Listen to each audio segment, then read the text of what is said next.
Hey guys, good evening, नमस्कार, सुसंध्या। कैसे हैं आप सब लोग? बहुत बहुत स्वागत आप सभी लोगों का एकाग्रता सी के यूट्यूब चैनल पर। मैं आपका दोस्त जयेश भंडारी। तो बच्चे लोगों, ऑडिट के एग्जाम्स की डेट्स आगे बढ़ गई हैं। अपॉर्चुनिटी की तरह से अगर लें तो भाई साहब तैयारी का टाइम अपने को और मिल गया है और ज्यादा बढ़िया तैयारी कर सकते हैं अपन लोग। प्रैक्टिकली बताऊं तो हम लोग यार मैराथन की पूरी तैयारी कर चुके थे। एकदम जबरदस्त वाला मैराथन आकाश सर और मैं आप लोगों के लिए लेकर के आ ही रहे थे। बराबर सारी कुछ तैयारियां हो गई, सब कुछ हमने मटेरियल रेडी कर दिया, हमारे थंबनेल्स बन गए, वीडियोस बन गए, मतलब रेडी थे। और अचानक से चीजें जो है वो आगे चली गई, पर चलो कोई बात नहीं, जो हुआ सो हुआ। तो अभी हम लोग सोचते हैं कि यार क्यों ना अपनी तैयारी को और थोड़ा सा स्ट्रांग बना लें। कई लोगों ने उस वक्त में मेरे साथ में वीडियोस देखे थे वन शॉट वाले जो मैं बना रहा था आईसीआई का, जो हमारा एक मटेरियल है बराबर सारांश उससे बराबर। तो कुछ चैप्टर हम लोगों ने ऑलरेडी कवर कर लिए थे बच्चों को। चैप्टर नंबर हमारा फर्स्ट हो गया था, चैप्टर नंबर सेकंड हो गया था। उसके अलावा चैप्टर नंबर 6 हमने कर लिया था ऑडिट डॉक्यूमेंटेशन वाला, और एक चैप्टर 11 हमारा हो गया था बराबर से। तो ये 4 चैप्टर्स हम लोग कर चुके थे। तो अब जब समय मिल गया है तो क्यों ना बाकी के चैप्टर्स भी कर लिए जाएं। तो उसी कड़ी में आज मैं लेके आया, और एक बहुत वाइड चैप्टर हमारा है, बड़ा चैप्टर है लेकिन बहुत इंटरेस्टिंग चैप्टर है बच्चे लोगों, जो है हमारा ऑडिट एविडेंस वाला बराबर, यानी चैप्टर नंबर 4। बहुत सारे एसेस कवर करता है 500 सीरीज के, 610 भी कवर करेगा। तो उस पर आज मैं आप लोगों से बात करने वाला हूं। जैसा मैंने आपको कहा था, वन शॉट रिवीजन है। तो आप चूंकि एग्जाम एकदम सर पे थे मे वालों, और बिल्कुल आप तैयारी कर चुके थे, तो मैं भी ये मान के चल रहा हूं कि आपने सब कुछ पढ़ा हुआ था बराबर।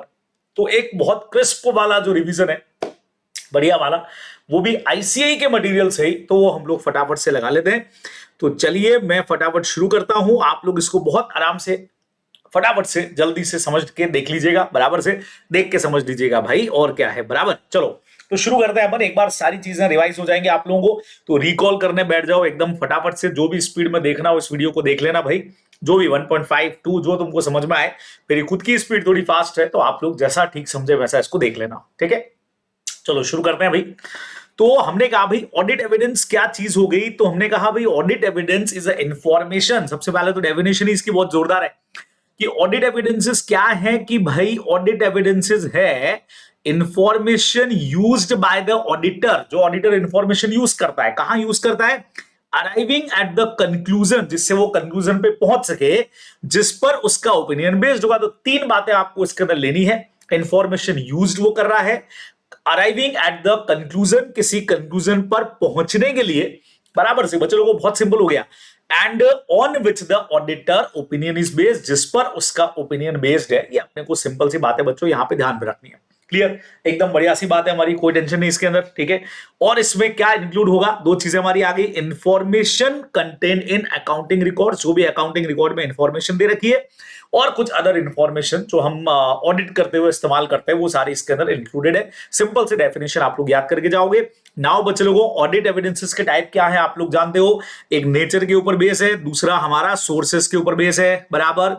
नेचर के ऊपर हमारे पास 3 तरह का है, विजुअल, ओरल और डॉक्यूमेंट्री। खटाखट रिवीजन करेंगे बच्चे लोगों, एकदम फास्ट समझना। विजुअल का मतलब जो दिखाई देता है बराबर से। तो जो फिजिकल वेरिफिकेशन अपन करते हैं ऑडिट का, जब अपन इन्वेंट्री का ऑडिट करते हैं बच्चे लोगों, उस वक्त में हम क्या करते हैं? ऑब्जर्वेशन लगाते हैं बराबर। कि जो भी एंटिटी का जो एम्प्लॉय है, वो जो कर रहा है ऑडिट का काउंटिंग, जो भी स्टोर का काउंटिंग कर रहा है, स्टॉक का काउंटिंग कर रहा है, उसको देखने का काम करते हैं बच्चों। This is called visual.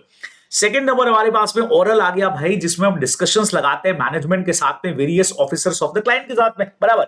Documentary जो चीजें रिटर्न में हमारे पास है, जिसमें वाउचर्स देखते हैं, कई बार सर्टिफिकेट्स हम लोग देखते हैं, फिक्स डिपॉजिट के सर्टिफिकेट देख लिए, लोन एग्रीमेंट देख लिया, हाउस के बिल्डिंग के पेपर्स आपने देख लिए। ये सब हमारे पास में डॉक्यूमेंट्री एविडेंसेस होते हैं। सोर्सेस के बेस पे हमारे पास में इंटरनल और एक्सटर्नल। इंटरनल जो एंटिटी खुद बना रहा है, जिसमें सेल्स इनवॉइस हो गया, सेल्स चालान का कॉपी हो गया, फॉरवर्डिंग नोट्स हो गया, गुड्स रिसीव नोट हो गया। ये सारे बच्चे लोगों जो इंटरनली कैश बुक हो गई, जो हम खुद तैयार कर रहे हैं। एक्सटर्नल क्या हो गया? जो सामने की तरफ से आ रहा है, जिसमें परचेज इनवॉइस हो गया, सप्लायर का चालान हो गया, फॉरवर्डिंग नोट हो गया, यहां क्रेडिट नोट तो डेबिट नोट हमारे पास में हो गया। और उसके अलावा बच्चे लोगों, जैसे मैंने यहां पे कैश बुक बोला, तो एक्सटर्नल के अंदर बैंक स्टेटमेंट हो सकता है बराबर से। तो ये जो चीजें या थर्ड पार्टी का इंफॉर्मेशन हो गई, ये सारे एक्सटर्नल एविडेंसेस हैं। तो 2 तरह के एविडेंसेस आप लोग अच्छी तरह से जानते हो। नाउ अब ऑडिट एविडेंसेस में एक बहुत इंपॉर्टेंट वर्ड आता है हमारे पास में, रिलेवेंस क्या होना चाहिए बच्चों, रिलेवेंस एंड रिलायबिलिटी, आप लोग दो वर्ड जानते हो। तो रिलेवेंस का मतलब deal with the logical connection, यार जो चीज मैं चेक करना चाह रहा हूं उसके साथ में एक लॉजिकल कनेक्शन क्या है, और bearing upon the purpose of audit procedure where appropriate assertion under consideration. Sir मतलब क्या हुआ बच्चों, सिंपल बोलूं तो यार लॉजिकल कनेक्शन चाहिए। कैसे चाहिए, स्टडी गाइड में एक बहुत प्यारा एग्जांपल तुमको दे रखा है कि जैसे डेटर का अगर ओवर स्टेटमेंट देखना हो कि यार डेटर ज्यादा लिख दिए गए हैं, तो मुझे क्या करना चाहिए, इनवॉइसेस देखने चाहिए, बिल देखने चाहिए कि कहीं कोई बिल फर्जी तो इसके अंदर नहीं आ गया है। लेकिन अंडर स्टेटमेंट अगर देखना है, मतलब मुझे लग रहा है इन्होंने कम लिखा है, तो कम लिखा है तो उसके लिए मैं बिल्स कैसे देखूंगा, क्योंकि बिल्स तो उतने ही उन्होंने कम करके रखे हुए हैं। तो उसके लिए मुझे देखना पड़ेगा कि यार कहीं ऐसा तो नहीं बाद में जो आफ्टर ईयर पेमेंट्स कितने किए हुए हैं उन्होंने, बराबर, या स्टोर डिपार्टमेंट में जाके देखूं स्टोर्स कितने पड़े हुए हैं, स्टॉक कितना पड़ा हुआ, कितना गया कितना आया। तो ये जो लॉजिकल कनेक्शन होता है, एक ही चीज देख रहा हूं मैं यहाँ पे डेटर, लेकिन उसका ओवर स्टेटमेंट देखना हो तो अलग डॉक्यूमेंट देखूंगा, अंडर स्टेटमेंट देखना है तो अलग डॉक्यूमेंट देखूंगा। This is called logical connection between जो भी आपके पास डॉक्यूमेंट्स है और जो भी आपका आइटम है, उसी को हम कहते हैं बच्चों रिलेवेंस ऑफ ऑडिट एविडेंस। ठीक है, और कॉमन एग्जांपल दूं, जैसे एक मशीनरी है, अब मुझे उस मशीनरी, आप ऐसा समझ लो आप कोई बिल्डिंग है और मुझे उस बिल्डिंग का वैल्यूएशन देखना है, ठीक है, तो वैल्यूएशन के लिए मुझे उसके टाइटल पेपर्स की जरूरत नहीं पड़ेगी, बराबर। मुझे देखना पड़ेगा भाई उसका परचेसिंग कॉस्ट कितना आया, मटेरियल कितना लगा, जो आर्किटेक्ट ने कितना अमाउंट बना करके दिया, वो चीजें मुझे देखनी पड़ेगी। लेकिन यही अगर मुझे राइट्स देखने हैं कि इसका ओनर कौन है, तो मुझे टाइटल डीड देखना पड़ेगा। तो लॉजिकल कनेक्शन क्या है बच्चों, इसी को हम लोग बोलते हैं relevance. Now what about reliability, तो इन्फ्लुएंस बाय, अभी अपन ने पढ़ा ना सोर्स एंड नेचर, ठीक है, जैसे अपन ऊपर पढ़ रहे थे ये वाले सारे पॉइंट कि भाई अगर ओरल और डॉक्यूमेंट्री है, मतलब ओरल और विजुअल है, तो विजुअल वाला ज्यादा इंपॉर्टेंट रहेगा। डॉक्यूमेंट्री सब में सबसे ज्यादा रिलायबल होता है, इंटरनल की जगह एक्सटर्नल वाला ज्यादा रिलायबल हमारे लिए होगा। तो वो डिपेंड करता है आपके पास सोर्सेस क्या है, उन पे डिपेंड करता है, नेचर पे डिपेंड करता है, dependent on the individual circumstances जिसमें आपने उसको लिया है। अब बच्चे लोगों, ये कब इंक्रीज होती है रिलायबिलिटी, सबसे पहला जब कोई इंडिपेंडेंट सोर्स है आपके पास आ रहा है, बराबर, जब आपका कंट्रोल बहुत इफेक्टिव है, जब डायरेक्टली ऑडिटर के पास में आ रहा है, जब डॉक्यूमेंट्री फॉर्म में हो, और जब फोटो स्टेट की जगह ओरिजिनल हो, तो उसका रिलायबिलिटी बढ़ेगा बढ़ेगा बढ़ेगा। सिंपल से कुछ पॉइंट आप लोगों को देखे रखे हुए हैं, बराबर। नाउ बच्चे लोगों, सफिशिएंट एप्रोप्रिएट ऑडिट एविडेंसेस जो हमारी मेन लाइन है, तो सफिशिएंट का मतलब होता है क्वांटिटी। एक ही चीज को देखने के लिए अगर मुझे खाली इस साल का सेल्स देखना है भाई, तो मैं क्या क्या देखूं, मैं स्टोर डिपार्टमेंट भी देख लूं सेल्स के लिए कितना माल गया, फिर उसके बाद जो बिल यहां से बना करके हमने दिया, उसके बाद में मैं स्टॉक डिपार्टमेंट में देखूं कितने गुड्स यहां से गए, कितने फॉरवर्ड हुए, बराबर से। तो बहुत सारी चीजें, एक से ज्यादा एविडेंसेस में चेक करूं, परचेज है तो उसके लिए एक से ज्यादा एविडेंसेस चेक करूं। और एप्रोप्रिएटनेस का मतलब क्वालिटी, यार चीज बढ़िया होनी चाहिए, फोटो स्टेट की जगह ओरिजिनल चीजें चेक करूं मैं, इंटरनल की जगह एक्सटर्नल एविडेंसेस के ऊपर भरोसा करूं, तो ये क्वालिटी की बात करता है, ये बच्चों क्वांटिटी की बात करता है। सिंपल अपने को ध्यान में रखना है, सफिशिएंट एंड एप्रोप्रिएट। चलो, अब इसके फैक्टर्स क्या है, कौन जजमेंट करेगा कि सफिशिएंट है कि नहीं है। तो इसमें आपको याद हो तो अपन ने एक फॉर्मूला बनाया था, एमआरएस बना लो, या आप लोग बना सकते हो एमआरपी। यस, मटेरियलिटी हो गया, आरओएमएमएस हो गया, और पी से हमारा पॉपुलेशन हो गया। भाई एस भी बना सकते थे, लेकिन एमआरपी ठीक है, याद रह जाता है। तो मटेरियलिटी क्या चीज हुई भाई, देखें जो factors affecting auditor judgement about the sufficiency. यार इतने देखने मेरे लिए सफिशिएंट है, सुनना बहुत सिंपल है।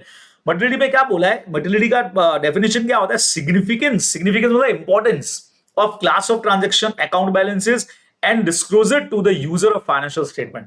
जो हमारा यूजर है उसके लिए क्लास ऑफ ट्रांजेक्शन, जो ट्रेडिंग पीएनएल का आइटम है, बैलेंसेस जो बैलेंस शीट का आइटम है, और जो नोट्स टू अकाउंट में आप डिस्क्लोज करते हो, उनका इंपॉर्टेंस कितना है, उसके बेस पे मुझे डिसाइड करना पड़ेगा कि कितने एविडेंसेस मुझे चाहिए। जैसे एक चीज इन्होंने लिखी, less evidences is required for assertion which are less material. अगर कोई चीज बच्चों ज्यादा मटेरियल नहीं है तो उसके लिए एविडेंसेस भी कम चाहिए, है ना। और अगर कोई चीज मटेरियल है तो उसके लिए अपने को ज्यादा एविडेंसेस चाहिए। अब कौन सी चीज मटेरियल है कौन सी नहीं है, ये डिपेंड करेगा उस एंटिटी के ऊपर और ऑडिटर के प्रोफेशनल जजमेंट के ऊपर कि वे मटेरियलिटी आखिर कैसे डिसाइड हो रही है, ठीक है, बराबर से।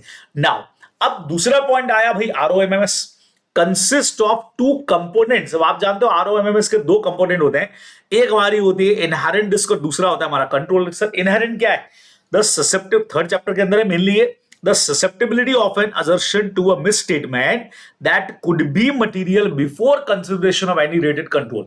यानी अगर हम कोई कंट्रोल लगाए ही नहीं, बिल्कुल बिना किसी इंटरनल कंट्रोल सिस्टम के भी, कहां कोई ऐसा आइटम है जहां रिस्क के चांसेस बहुत ज्यादा है कि यार कैश ट्रांजैक्शन है, स्टॉक डिपार्टमेंट ऐसा है कि जहां तो रिस्क है, उनका इनहेरेंट नेचर ही ऐसा है कि भाई साहब वहां पे वो अपने आप में लगता है कि वहां मिसस्टेटमेंट हो गई होगा, इसीलिए वहां पे अपने को ज्यादा एविडेंसेस देखने पड़ेंगे, है ना।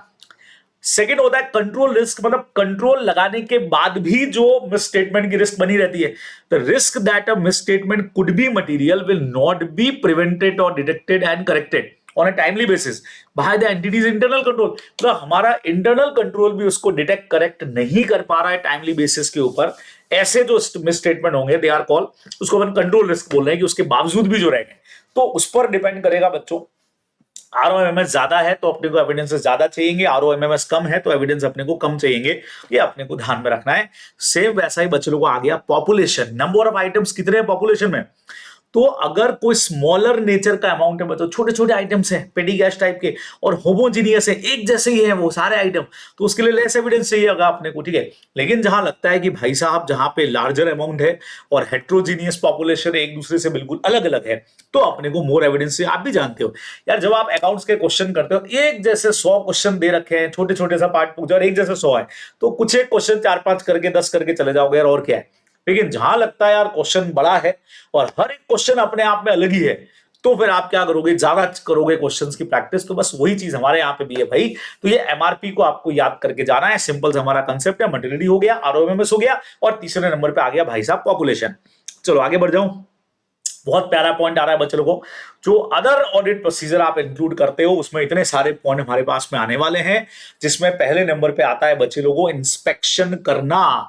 अब बट ऑब्वियस है भाई, इंस्पेक्शन किसका करोगे, तो इंस्पेक्शन तो बच्चे लोगों डॉक्यूमेंट्स का होगा। क्या कहते हो, जो भी आपके पास पे रिकॉर्ड्स पड़े हुए हैं, चाहे इंटरनल हो चाहे एक्सटर्नल हो, चाहे ओरिजिनल फोटोस्टेट जो भी है बच्चों, जो भी डॉक्यूमेंट या रिकॉर्ड्स आपके पास में पड़े हुए हैं ना, बराबर, उन्हीं का हम करते हैं इंस्पेक्शन। तो जनरली जो डॉक्यूमेंट वाली चीजें हैं, बराबर, जो डॉक्यूमेंट्री एविडेंसेस हमारे पास में है उनका किया जाएगा बट ऑब्वियस है इंस्पेक्शन। कुछ एक स्टडी मैट में बढ़िया एग्जाम्पल अगर मैं यहां से देखूं, तो इन्होंने बोल दिया कि जैसे इन्वेस्टमेंट अगर आपको चेक करने हैं, तो आपने बॉन्ड्स चेक कर लिए, स्टॉक चेक कर लिया अगर, ठीक है, पेपर्स मतलब डॉक्यूमेंट्स उसके चेक कर लिया आपने, एफडीज वगैरह पड़ी हुई है तो आपने एफडी का जो भी पेपर था, फिजिकली जो एफडीज पड़ी हुई वो चेक कर ली। वो सब बच्चों डॉक्यूमेंट्री चीजों को चेक करना है, इसको इंस्पेक्शन। ऑब्जर्वेशन बच्चे लोगों सबसे बढ़िया एग्जाम्पल इसका तो स्टॉक, ये जो भी अपन ने लिया था ऐसे 501 के हिसाब से, स्टॉक टेकिंग के टाइम पे ऑडिटर प्रेजेंट जरूर रहेगा, लेकिन उसका काम सिंपल ये होता है कि यार जो भी एंटिटी का जो पर्सन है वो जो स्टॉक टेकिंग कर रहा है, हम उसको ऑब्जर्व करेंगे, वो बच्चों अपना ऑब्जर्वेशन में जाएगा। लुकिंग, आपको सिर्फ देखने का काम करना है, ठीक है, लुकिंग द प्रोसेस, उसको अपन ये चीज बोलते हैं। मैं कुछ कुछ बढ़िया एग्जांपल जो स्टडी मैट के वो साथ में आपको बताता जा रहा हूं ताकि आप लोगों को बढ़िया याद रहे, ठीक है। एक्सटर्नल कन्फर्मेशन तो बच्चों 505 में तुम खूब पढ़ते हो यार, एक्सटर्नल कन्फर्मेशन तो हम जम के पढ़ेंगे, जिसमें डेटर से हो गया, क्रेडिटर से हो गया, बैंक वालों से हो गया, जब थर्ड पार्टी से कंफर्मेशन मंगवा लेते हो, वो सब इसके अंदर कवर है बच्चों, अपने को ध्यान में रखना चाहिए। इसमें स्टडी मैट में एक बहुत अच्छा एग्जांपल दे रखा है बच्चों, इन्होंने दिया जैसे साइड एग्रीमेंट का, ठीक है। तो एक साइड एग्रीमेंट वाला वर्ड भी इसमें याद रख के जाओगे, उसमें अपन कंफर्मेशन लेते हैं थर्ड पार्टी से, ठीक है, side agreement, sorry side confirmation क्या, अरे भाई साइड एग्रीमेंट वाला पॉइंट जो है रेवेन्यू रिकग्नाइजेशन से जो हमारा कनेक्टेड है, वो एक थोड़ा सा आप लोगों को देख करके जाना चाहिए, ठीक है ना।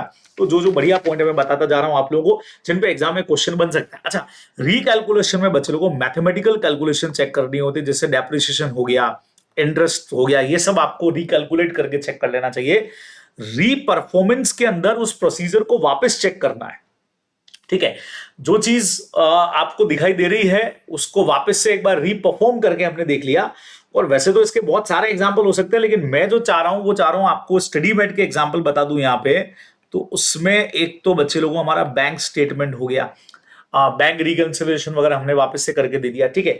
एक हमारे पास में एजिंग अकाउंट्स पेबल बच्चों, बहुत इंपॉर्टेंट है ये, सर एजिंग क्या होता है? एजिंग का मतलब जो एक लंबा टाइम हो गया डेटर या क्रेडिटर को लंबे टाइम से पेमेंट हमको रिसीव नहीं हो रहा है, ऐसा कुछ अगर हो रहा है, account receivable, ageing of debtors हमारे जो है, उसका स्टेटमेंट, उसका रीपरफॉर्मेंस वापस करके देखना कि हाँ सच में एजिंग की कैटेगरी में आ रहे कि नहीं आ रहे।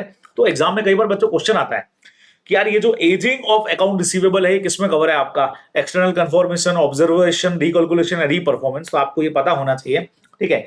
तो ये हमारा जो है एजिंग ऑफ अकाउंट रिसीवेबल, जो एजिंग स्टेटमेंट जो है वो अपने को करना। एनालिटिकल प्रोसीजर तो आप लोग बच्चों अलग से हमारा जो ऐसे है 520 वाला उसके अंदर पढ़ोगे, तो वहां से अपन करेंगे। इंक्वायरी बच्चे लोगों, ये हम किससे करते हैं? कई बार मैनेजमेंट से कर लिया, ठीक है, जो भी नॉलेजेबल पर्सन है ऑफिसर से कर लिया, उसके अलावा जो भी एम्प्लॉइज है बच्चों उनसे कर लिया, ठीक है।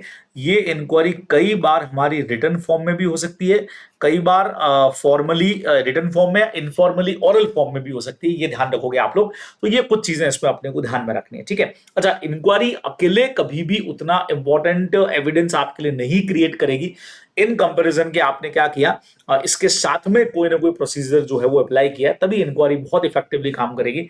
ये अपने को ध्यान में रखना है, ठीक है, बराबर बच्चों। ये कुछ पॉइंट्स, कुछ एग्जांपल्स आप लोग इसमें फोकस करके जरूर जाओगे। चलिए ना, ऑडिट प्रोसीजर जो कंप्राइज है, दो बातें इसमें लिखी है बच्चों, टेस्ट ऑफ कंट्रोल और हमारे सब्सटेंटिव प्रोसीजर। आप लोग जानते हो टेस्ट ऑफ डिटेल्स, ठीक है। तो टेस्ट ऑफ कंट्रोल डिजाइन होता है इवेल्यूट द ऑपरेटिव इफेक्टिवनेस, देखना कंट्रोल की कि भाई वो प्रिवेंट और डिटेक्ट और करेक्ट कर पा रहा है नहीं कर पा रहा है मटेरियल मिसस्टेटमेंट को, तो वहां हम ऑडिट प्रोसीजर लगाएंगे। और सेकेंड नंबर जहां पे design to detect material misstatement at the assertion levels, ये लगाने के बाद जो हम एविडेंसेस लगाते हैं, they are called substantive procedure, जिसमें आप लोग जानते हो टेस्ट ऑफ डिटेल और एनालिटिकल प्रोसीजर हम लोग यूज करते हैं बच्चे लोगों, ध्यान में रखोगे। अब तीन तरह के असर्शंस या तुम सबको पता है, असर्शन का मतलब आई थिंक सबको पता होना चाहिए, चैप्टर 5 में सारा खेल इसी का है, सारा खेल ही इसी का है ना। रिप्रेजेंटेशन बाय द मैनेजमेंट, समझो जो आपके P&L और बैलेंस शीट के आइटम्स हैं वो सारे के सारे बच्चों असर्शंस ही तो है, और क्या है, वो सारे असर्शंस ही हैं, ठीक है। तो जो भी चीज वहां बताई जा रही है, मशीनरी 50,000 की, वो असर्शन है, वो बता रहा है कि हाँ मशीनरी है तो भैया एग्जिस्ट ही, देखो अकाउंट बैलेंस मतलब बैलेंस शीट का आइटम एग्जिस्ट कर रहा है कि नहीं कर रहा है, फिजिकली जाकर के देख लो, उसका ओनरशिप हमारा एंटिटी है कि नहीं है, फिर उस साल भर में और कोई भी मशीनरी परचेस की तो सारी इंक्लूड हुई है कि नहीं हुई है, और उसका वैल्यूएशन डेप्रिसिएशन वगैरह करके आपने बराबर किया है कि नहीं किया है, सेम चीज है बच्चों। सेम P&L का आइटम, जैसे सैलरी आ गया, परचेज आ गया, जो परचेज सच में उस साल में अगर हुआ है कि नहीं हुआ है, सारी परचेज आपने इंक्लूड की कि नहीं की, एक्यूरेट है कि नहीं, डिस्काउंट की एंट्री डाल करके उसी साल की इंक्लूड की, उसी फाइनेंशियल ईयर की कट ऑफ देखना है, और प्रॉपर क्लासिफिकेशन, ऐसा तो नहीं P&L का आइटम ट्रेडिंग में और ट्रेडिंग का P&L में लिख दिया हो, कैपिटल रेवेन्यू, रेवेन्यू कैपिटल में, वो सब देखना। और ये और डिस्क्लोजर तो अपना सेम ही है बच्चे लोगों, इसमें तो ये और बैलेंस शीट का आइटम लगभग सेम है। इसमें occurrence, right and obligation, completeness, classification and accuracy and valuation, इस पे ज्यादा बात नहीं होती, ज्यादा बात मेनली इन दो के ऊपर ही हम लोग ज्यादा प्रॉपर करते हैं, ये तो इन्हीं में से निकला हुआ है, ये अपने को ध्यान में रखना चाहिए। तो अच्छा पॉइंट है, बराबर। एक बहुत अच्छा पॉइंट बच्चों आजकल पूछ रहे थे, ऑडिट ट्रेल। और ऑडिट ट्रेल तो हम लोग लॉ के अंदर भी कई बार इस वर्ड को भी आजकल यूज कर रहे हैं हम लोग। इस बार के हमारे लॉ के पेपर में क्वेश्चन भी था कि आजकल एक ऐसा सॉफ्टवेयर होना चाहिए भैया अप्रैल 2023 के बाद से हर एंटिटी के पास में अकाउंटिंग का, जिसमें ऑडिट ट्रेल बने, पूरा ट्रांजैक्शन किधर से किधर चेक हुआ, स्टार्टिंग से एंडिंग तक हर चीज पता लगनी चाहिए। देखो क्या बोला है, it is a documented flow of transaction. अभी एग्जाम्पल दे दूंगा आपको मैं, ठीक है। Use to investigate how a source document was translated into account entry, there was inserted into financial statement of an entity, step by step record करना, पूरा accounting track detail, पूरा फाइनेंशियल ट्रेस करना, सोर्स से कहां से चालू हुआ कहां तक गया बच्चों। तो it is a documented flow of transaction. तो ये देखो इन्होंने एक बनाया भी है, ऐसे ने एक मस्त बनाया बच्चे लोगों। अब अगर इसी को मैं आपको ऐसे समझा दूं, मस्त बात बताऊं आप लोगों को, इसको मैं आपको एक जगह से समझाता हूं, रुकना, मेरे पास में लॉ के अंदर ही मैंने बना के रखा हुआ है, ठीक है। ये लॉ की हमारी जो क्लास थी अकाउंट्स वाली, उसमें आई थिंक मैंने इसको बना करके रखा है, तो मैं आपको वहीं से बता देता हूं, तो आप लोगों को शायद समझ में भी आ जाएगा कि हाँ भाई मैं क्या बताना चाह रहा हूं। देखते हैं, शायद यहां पे होना चाहिए। आ, ये रहा बच्चे लोग, ये देखो, ये देखो, ये आप जो देख पा रहे हो ना, ये पूरा ऑडिट ट्रेल है। ऑडिट कैसे काम आया बच्चे लोग समझना। इसमें मैंने जो एग्जाम्पल लिया था वो कुछ इस तरह से लिया बच्चों कि भाई ये जो आप देख रहे हो, ये सेल्स ऑर्डर एक आया हमारे पास में, कस्टमर से हमारे पास सेल्स ऑर्डर आया, इसको हमने प्रोडक्शन डिपार्टमेंट को रिटर्न में भेज दिया आगे कि भाई हमको ये गुड्स चाहिए। प्रोडक्शन डिपार्टमेंट ने 2 लोगों को इन्फॉर्मेशन भेजी, एक एचआर को कि हमको इतने एम्प्लॉइज चाहिए, इतनी लेबर लगेगी और मटेरियल ये चाहिएगा, हमको मटेरियल इशू करो। और मटेरियल डिपार्टमेंट वालों को पता लगा कि यार मटेरियल तो खत्म हो गया। ये सब चीजें रिटर्न हो रही है बच्चों, डॉक्यूमेंटेशन का फ्लो हो रहा है, समझ रहे हो। उन्होंने परचेज डिपार्टमेंट को फटाफट से मैंडेट डाला कि भैया हमको रिक्वेस्ट भेजी कि हमको इतने गुड्स परचेज करके चाहिए। तो परचेज डिपार्टमेंट ने फटाफट से एडवर्टीजमेंट दिया, टेंडर वेंडर निकाले, टेंडर के रिजल्ट आए और थर्ड पार्टी को ऑर्डर दे दिया। थर्ड पार्टी ने परचेज डिपार्टमेंट को गुड्स भेज दिए, परचेज डिपार्टमेंट ने आगे स्टोर डिपार्टमेंट या मटेरियल डिपार्टमेंट को भेज दिए। अच्छा, थर्ड पार्टी ने एक और काम किया, बिल भेजा और वो बिल चला गया अकाउंट्स डिपार्टमेंट के पास में, समझ रहे हो। अब क्या हुआ बच्चों, मटेरियल आ गया है, तो मटेरियल डिपार्टमेंट ने, स्टोर डिपार्टमेंट ने वो प्रोडक्शन डिपार्टमेंट को देखो इशू कर दिया, ये रहा। और एचआर वालों ने भी अपने कुछ एम्प्लॉइज यहाँ पे भेज दिए, गुड्स तैयार हो गए। गुड्स तैयार करने के बाद हमने यहाँ से सेल्स डिपार्टमेंट को भेज दिए, उन्होंने आगे कस्टमर को भेज दिए। कस्टमर को हमारे अकाउंट्स डिपार्टमेंट ने बिल भेज दिया, कस्टमर ने पैसा पे कर दिया होगा अकाउंट्स डिपार्टमेंट को। तो अब और यहाँ मतलब कस्टमर ने पे कर दिया और हमने यहाँ थर्ड पार्टी को यहाँ से पे कर दिया।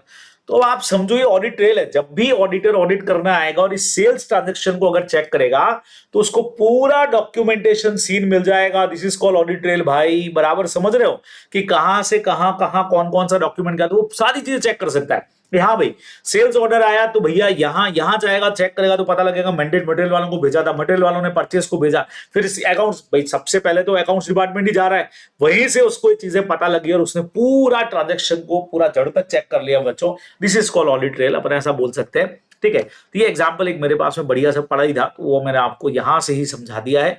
आइए चलिए वापस चलते हैं जहां पे अपन पढ़ रहे थे। ठीक है, थोड़ा टाइम बच गया भाई, अपना ऑलरेडी बना हुआ पड़ा था। ठीक है, लॉ में हम करवाते हैं ये। ठीक है बच्चों, तो ये चीज ऑडिट ट्रेल के अंदर काम आएगी। अब आया भाई information to be used as audit evidences. तो इंफॉर्मेशन टू बी यूज्ड में एक तो prepared using the work of a management expert और एक प्रोड्यूस्ड बाय द एंटिटी। दो अलग अलग चीजें इन्होंने बोली। तो इन्होंने क्या बोला, anti of audit procedure may be affected by the matter. हमारा ऑडिट प्रोसीजर का नेचर, टाइम और एक्सटेंट कितना होगा, उनका इन चीजों मतलब इन चीजों का उस पर असर पड़ेगा। ये चीजें कौन सी है, सबसे पहला nature and complexity of a matter to which the management expert relate. Okay, complexity of matter कितना है बच्चों, नेचर क्या है, उसके अलावा रिस्क ऑफ मटेरियल में स्टेटमेंट उस मैटर में कितना है, क्या अल्टरनेट सोर्स हमारे पास एविडेंसेस के अवेलेबल है क्या।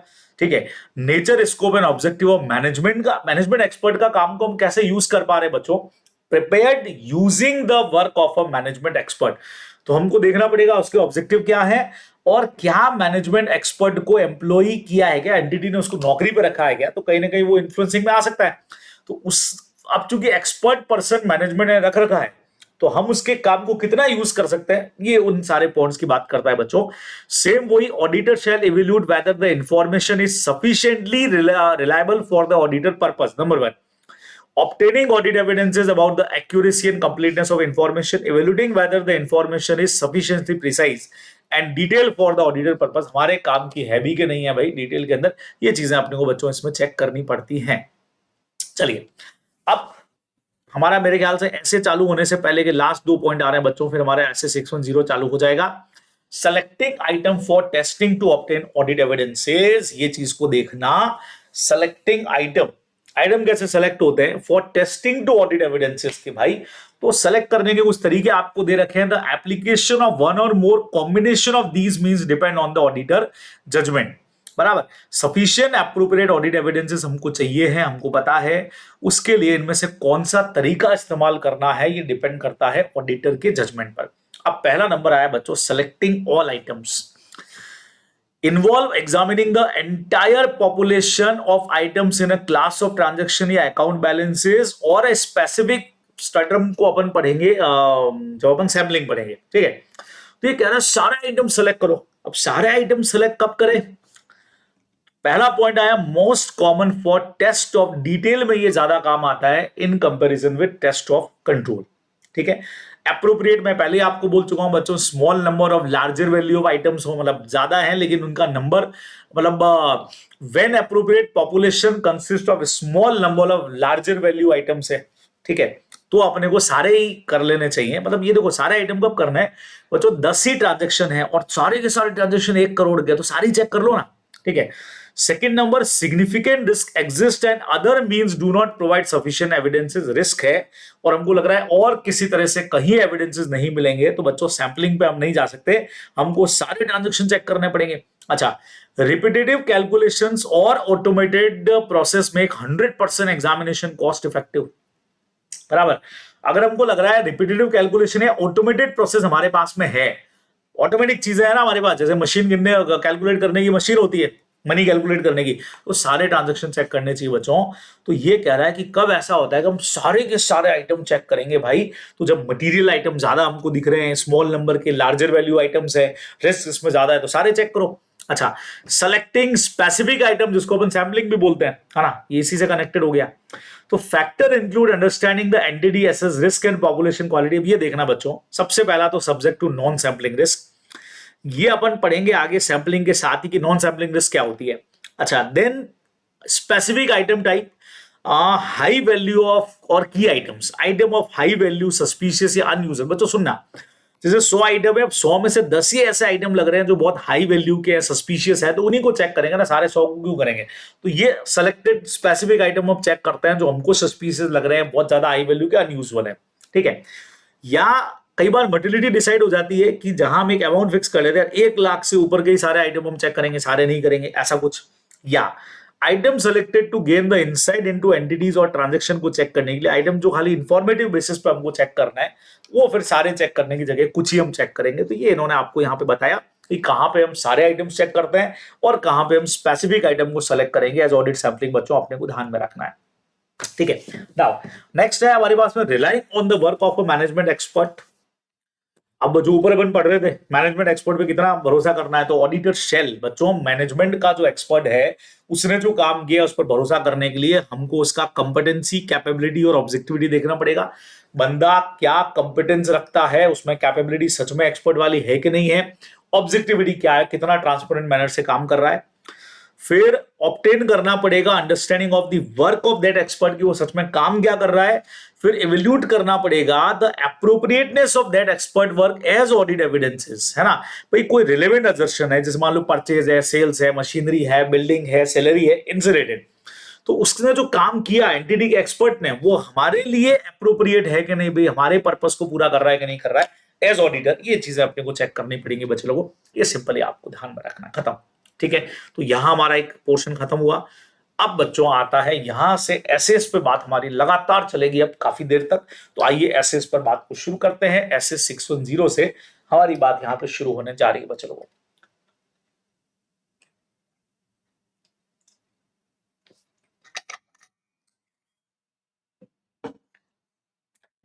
चलिए जी, तो सवाल आया कि भैया एसेस 610 जो है वो बेसिकली क्या कह रहा है बच्चों, समझना बहुत बढ़िया पॉइंट है, समझाने जा रहा हूं मैं आप लोगों को।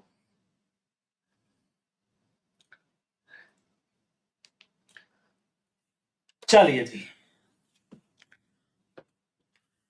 तो ऐसे 610 है बच्चों, using the work of internal auditor. आप लोग जानते हो इस ऐसे को, आप लोगों ने सबने पढ़ा हुआ है, मेरे साथ में सारांश रिवीजन आप लोग कर लीजिए बहुत फटाफट से। देखो वन शॉट रिवीजन है, काफी फास्ट स्पीड में हम लोग कर रहे हैं। पर्पज एक ही है कि यार कम टाइम में तुम लोग एक बार सारी चीजें, जब मौका मिल ही गया है तो क्यों ना एक बार फटाफट फटाफट से चीजें देख ली जाए, ठीक है। चलो आ जाओ। अब ये क्या कह रहा है बच्चों, using the work of internal auditor, तो ये सिर्फ रिवाइज पर्पस के लिए चीजें, कि तुम्हारे एक बार सारा पढ़ा हुआ है तो चीजें वापस रिकॉल रिकॉल रिकॉल हो जाएंगी, और कोई पर्पस नहीं, चीजें याद हो जानी चाहिए। तो स्कोप क्या है, it deals with the external auditor responsibility using the work of internal auditor. भाई अगर स्कोप क्या है कि एक्सटर्नल ऑडिटर का रिस्पॉन्सिबिलिटी क्या रहेगा अगर वो इंटरनल ऑडिटर के वर्क को यूज कर रहा है, तो अब इसमें क्या चीजें इंक्लूड है बच्चों, दो चीजें इंक्लूड है।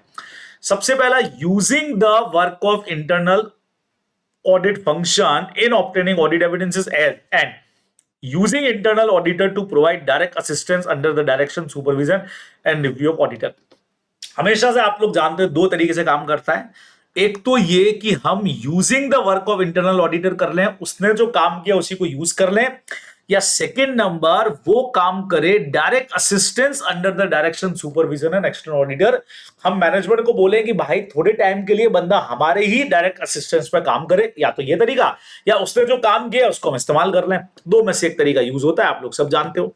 अब इंटरनल ऑडिट फंक्शन क्या होता है बच्चों, इसमें अब आप लोगों ने अगर कंपनीज एक्ट में तो अपना सेक्शन है 138, है ना, उसमें क्लियर लिखा हुआ है कि लिस्टेड कंपनीज और कुछ स्पेसिफिक कंपनीज के अंदर, प्राइवेट पब्लिक दोनों ही, उसमें इंटरनल ऑडिटर चाहिए ही चाहिए। तो ये एक फंक्शन है एंटिटी का that perform assurance and consulting activity to evaluate improve effectiveness of the entities governance, risk management, internal control process, बराबर।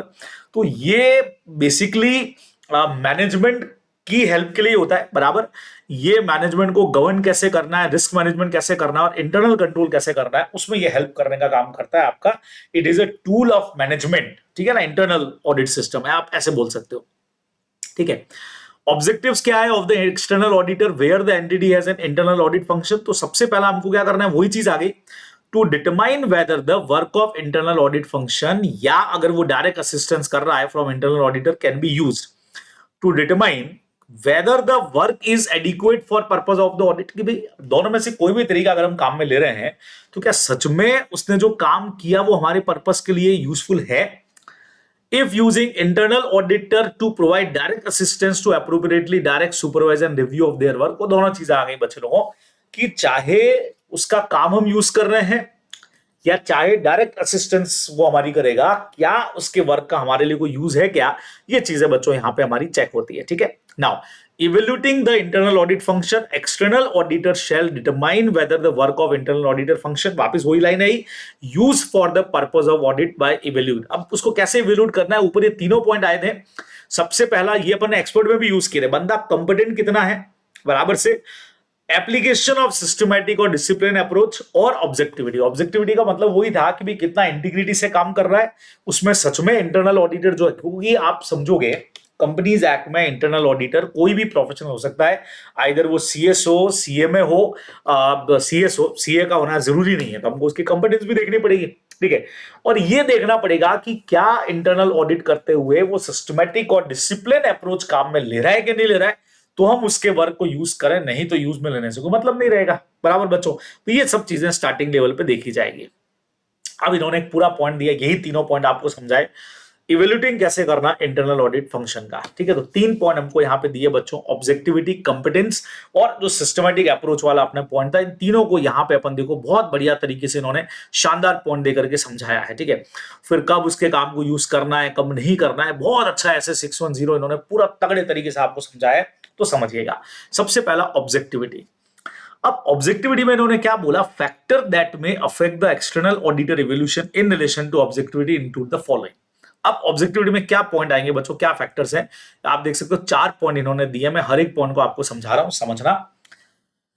Weather the organisation status of the internal audit function support the ability of a function to be free from bias. हमारे काम की line क्या होगी बच्चों, free from bias, conflict of interest और undue influence of other to override professional judgement. अब objectivity में मुझे यही चीज देखनी है कि भैया इंटरनल ऑडिटर का उस ऑर्गेनाइजेशन में स्टेटस क्या है। पहला नंबर, क्या वो फ्री फ्रॉम बायस है क्या, क्योंकि बायस में है तब तो भाई साहब मतलब ही नहीं रहेगा, ठीक है। कहीं कोई अनड्यू इन्फ्लुएंस तो नहीं है, कॉन्फ्लिक्ट ऑफ इंटरेस्ट बच्चों, जो अपनी वो थ्रेट्स नहीं थी जो ऑडिटर पे होती है, वैसे कोई थ्रेट्स तो नहीं है, ये चीजें हमको चेक करनी पड़ेगी। सेकेंड नंबर हमको देखना पड़ेगा, क्या टीसीडब्ल्यूजी जो है, those charge with governance oversee employment decision related to internal audit function, क्या टीसीडब्ल्यूजी जो है वो इस तरह के डिसीजन में इन्वॉल्व रहता है कि नहीं रहता है, जो भी इंटरनल ऑडिट के फंक्शंस हैं।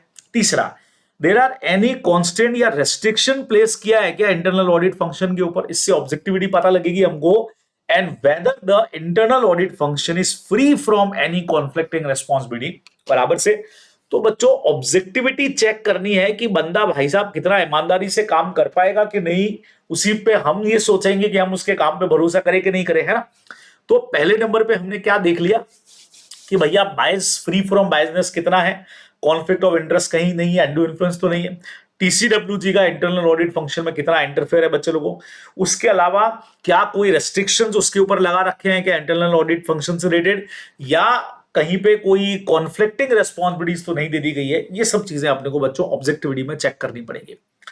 सेकंड नंबर हमारे पास में है कि बंदा कितना कंपिटेंट है, तो उसके लिए पहला पॉइंट आया, whether the internal audit function is adequately appropriately resourced related to a size of the entity and nature of the operation, कि भाई जितना एंटिटी का साइज या नेचर है उसके हिसाब से वो बंदा कैपेबल है। क्या कोई एस्टैब्लिश पॉलिसी है क्या इन लोगों की हायरिंग ट्रेनिंग या कैसे वो असाइन करते हैं इंटरनल ऑडिटर के काम को, उसको देखना पड़ेगा। वो कितना, उससे कंपिटेंसी पता लगेगी कितने एफिशिएंट लोग आप अपॉइंट कर रहे हो, ठीक है। देन क्या उसके लिए कोई एडिक्वेट टेक्निकल या प्रोफिशिएंसी ट्रेनिंग व्रेनिंग का अरेंजमेंट किया जाता है क्या भाई। Weather the internal auditor possess the required knowledge रखता है क्या एंटिटी के बारे में, फाइनेंशियल रिपोर्टिंग और एप्लीकेबल एफआरएफ के बारे में। क्योंकि बच्चों अगर वो सीए होगा तो हम समझ सकते हैं कि यार वो ये नॉलेज रखता होगा, फाइनेंशियल रिपोर्टिंग की रखता होगा, एफआरएफ की रखता होगा। लेकिन सीएस हुआ तो वो लीगल कंप्लायंस ज्यादा देखेगा, सीएमए हुआ तो मैन्युफैक्चरिंग ज्यादा देखेगा। तो हमको अल्टीमेटली कंपिटेंसी कहीं ना कहीं पे चेक करनी पड़ेगी, जो इन सारे फैक्टर से चेक हो जाएगी, ठीक है। नाउ नेक्स्ट क्या है बच्चों, कैसा अप्रोच वो यूज कर रहा है, सिस्टमैटिक एंड डिसिप्लिन अप्रोच। यह हमको देखना पड़ेगा existence, adequacy and use of documented internal audit procedure और guidance covering such area as risk assessment work programme. बच्चों इन सब में उसका डॉक्यूमेंटेशन कैसा है, कैसा वो काम कर रहा है, वो तो डॉक्यूमेंट से पता लगेगा ना, खास करके जो रिस्क असेसमेंट वाले एरियाज हैं या वर्क प्रोग्राम से उसमें। और whether the internal audit function as appropriate quality control policy इनकी खुद की है कि नहीं बच्चों, जिससे क्वालिटेटिव काम हो जाए, वो चीज हमको देखनी पड़ेगी। तो इनसे हमको उसके काम का इवैल्यूएशन हो जाएगा भाई कि इंटरनल ऑडिट फंक्शन हमारे काम लेने लायक है या नहीं है, ठीक है। तो हम तीन चीजें यहां पे चेक कर रहे हैं बच्चे लोगों, ऑब्जेक्टिविटी, कंपिटेंसी और तीसरे नंबर पे सिस्टमैटिक एंड डिसिप्लिनरी अप्रोच ही अपने को ध्यान में रखना है। ओसीडी, ऑब्जेक्टिविटी, कंपिटेंस और डिसिप्लिन अप्रोच, कई लोगों ने इसको ओसीएस भी बोला, बराबर। तो जैसा आप बनाना चाहे बच्चों इसको बना लीजिए, ध्यान में रखेंगे। चलिए जी नेक्स्ट पे आऊं।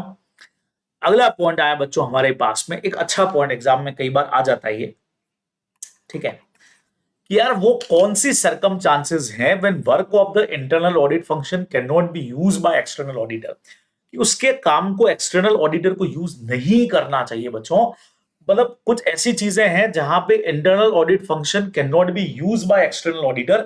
अगर ये अपने से पूछा जाए तो the functions, organisation status and relevant policy and procedure, सुनना बच्चों, ठीक है, do not adequately support by objectivity of internal auditor, the function lacks sufficient competence, या the function does not apply to a systematic and disciplinary approach including quality control। जो तीनों point अपन ने पढ़े उन्हीं तीनों का नेगेटिव पॉइंट हो गया।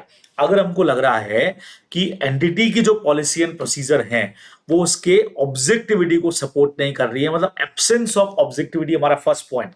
सेकंड नंबर बच्चों लेक ऑफ कंपिटेंसी जो हमारा सेकंड पॉइंट था।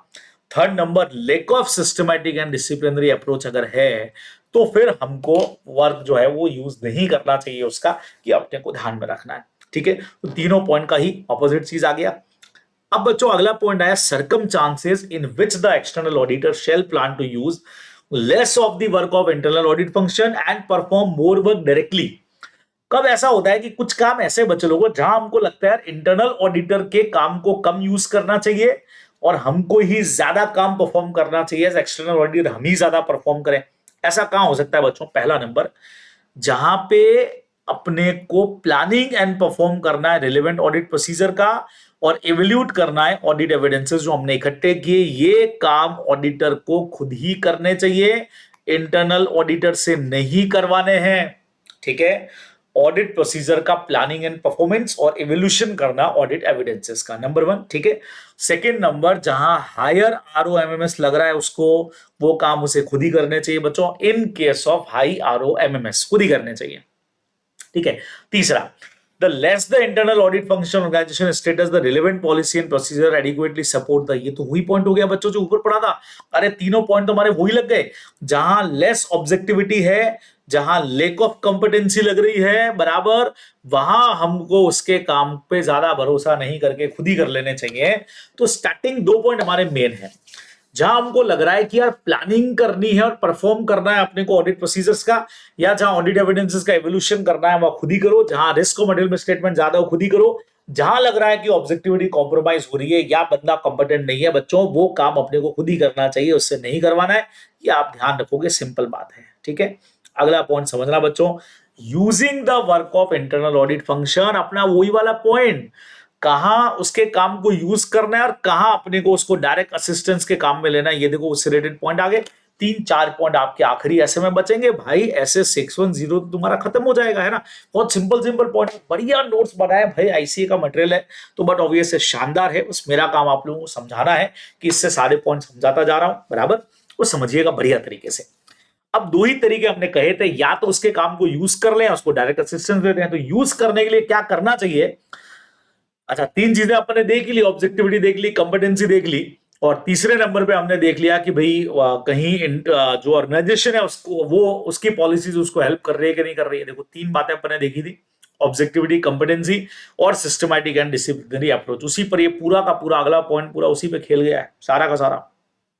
अब देखो, अगर हम उसके काम को यूज कर रहे हैं तो क्या करना चाहिए, ऑडिटर शेल। सबसे पहला पॉइंट बच्चों, discuss the plan use of its work with the function as a basis for coordinating their respective activities. भाई आपको उसके साथ प्लानिंग डिस्कस करनी पड़ेगी तभी कोऑर्डिनेशन होगा। सेकंड नंबर, इंटरनल ऑडिटर की रिपोर्ट को आप पूरा रीड करेंगे प्रॉपर तरीके से, कहां कहां हमारे काम आ रही है।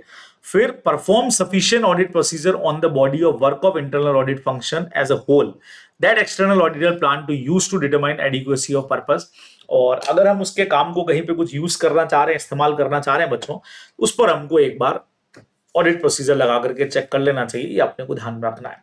तो अगर हम उसके काम को यूज कर रहे हैं, ये सारे पॉइंट देखने के बाद में, तो हमको क्या करना चाहिए बच्चों,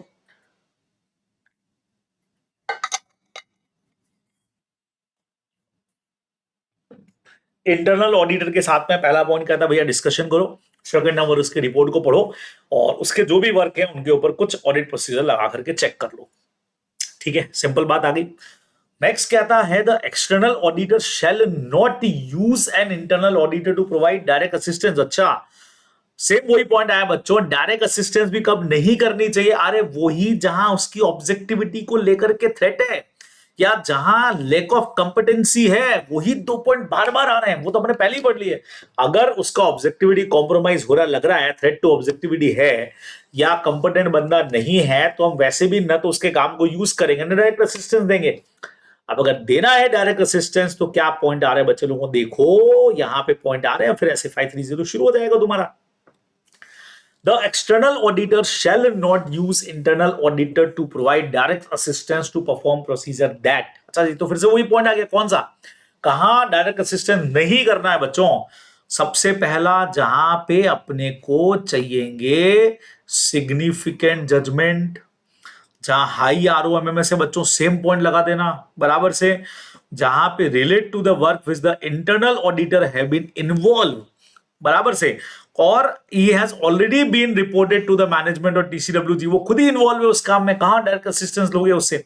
and relate to decision of external auditor make according with ऐसे, जो भी ऐसे डिसीजन उसको लेने हैं जो अकॉर्डिंग विद ऐसे regarding the internal audit function and use of work of direct assistance. बच्चों ऐसे की वो रिक्वायरमेंट जहां उसको खुद को डिसाइड करना है कि अपने को इंटरनल ऑडिटर का काम यूज लेना है कि नहीं लेना है, वहां ऑडिटर खुद ही करेगा ना, वहां इंटरनल ऑडिटर को असिस्टेंस करने के लिए नहीं बोलेगा। तो कहां नहीं बोलेगा, नंबर वन बच्चों, जहां इंपॉर्टेंट जजमेंट है, जहां हमारा आरओएमएमएस हाई जा रहा है, नंबर दो, ठीक है, जहां तीसरे नंबर के ऊपर वर्क जिसमें इंटरनल ऑडिटर खुद ही इन्वॉल्व है और वही हमको चेक करना है, तो उसको खुद ही करने को बोलेंगे।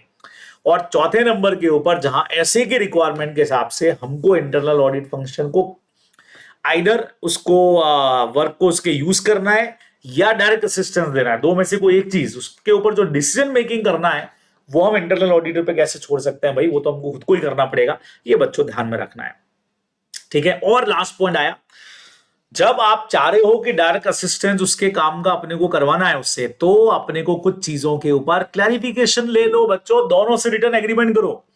रिटर्न एग्रीमेंट करो सबसे पहले तो एंटिटी की ऑथोराइज पर्सन से, कि इंटरनल ऑडिटर को वो अलाउ करेंगे कि हमारे इंस्ट्रक्शन मानेगा, बराबर, और उससे भी रिटर्न एग्रीमेंट करो कि भैया तू कॉन्फिडेंशियलिटी मेंटेन करके रखेगा, बराबर, and inform the external auditor. कोई भी उसकी ऑब्जेक्टिविटी पे थ्रेट अगर ड्यूरिंग ऑडिट आ गई, शुरू में नहीं थी और बाद में भी आ गई, तो भैया हमको इन्फॉर्म करेगा कि भैया वो लोग थ्रेटनिंग दे रहे हैं या कहीं से भी बायस बिहेवियर का प्रेशराइज हो रहा है या टीसीडब्ल्यूजी कुछ प्रेशराइज कर रहा है, जो भी कुछ हो तो पहले बताएगा, और मैनेजमेंट से लिखवाएंगे कि भैया जब तक हमको असिस्ट कर रहा है वो, तब तक तुम इंटरफेयर नहीं करोगे और उसको अलाउ करोगे कि हमारे इंस्ट्रक्शंस को माने। ये सिंपल बच्चे लोगों आपका यहाँ पे ऐसे हमारा खत्म हो गया, कौन सा, 610, ये अपने को ध्यान में रखना है। चलिए जी, आगे बढ़ जाएं बच्चे लोगों, अगले पॉइंट के ऊपर बात शुरू कर दें। तो अगला पॉइंट हमारा शुरू हो रहा है भाई ऑडिट सैंपलिंग वाला, बड़ा तगड़ा ऐसे है 530 वाला। आइए इस पर बात को कर देते हैं हम लोग स्टार्ट। चलिए जी, शुरू करेंगे बहुत फटाफट से। तो ऑडिट सैंपलिंग क्या कहती है भाई, देखें ऑडिट सैंपलिंग के बारे में इन्होंने सारे फैक्टर्स वैक्टर समझा दिया ना अपने को, फर्स्ट क्लास वाले। हाँ जी, सारे देखो बहुत डिटेल में आप लोगों को सैंपल साइज और सैंपलिंग के मेथड और जितने जितने हैं वो सारे इन्होंने बहुत तगड़े तरीके से बच्चों यहाँ पे समझा दिया। मैं वही एक बार चेक कर रहा हूँ कि भाई सब कुछ दे दिया है ना। हाँ जी, चलिए आइए।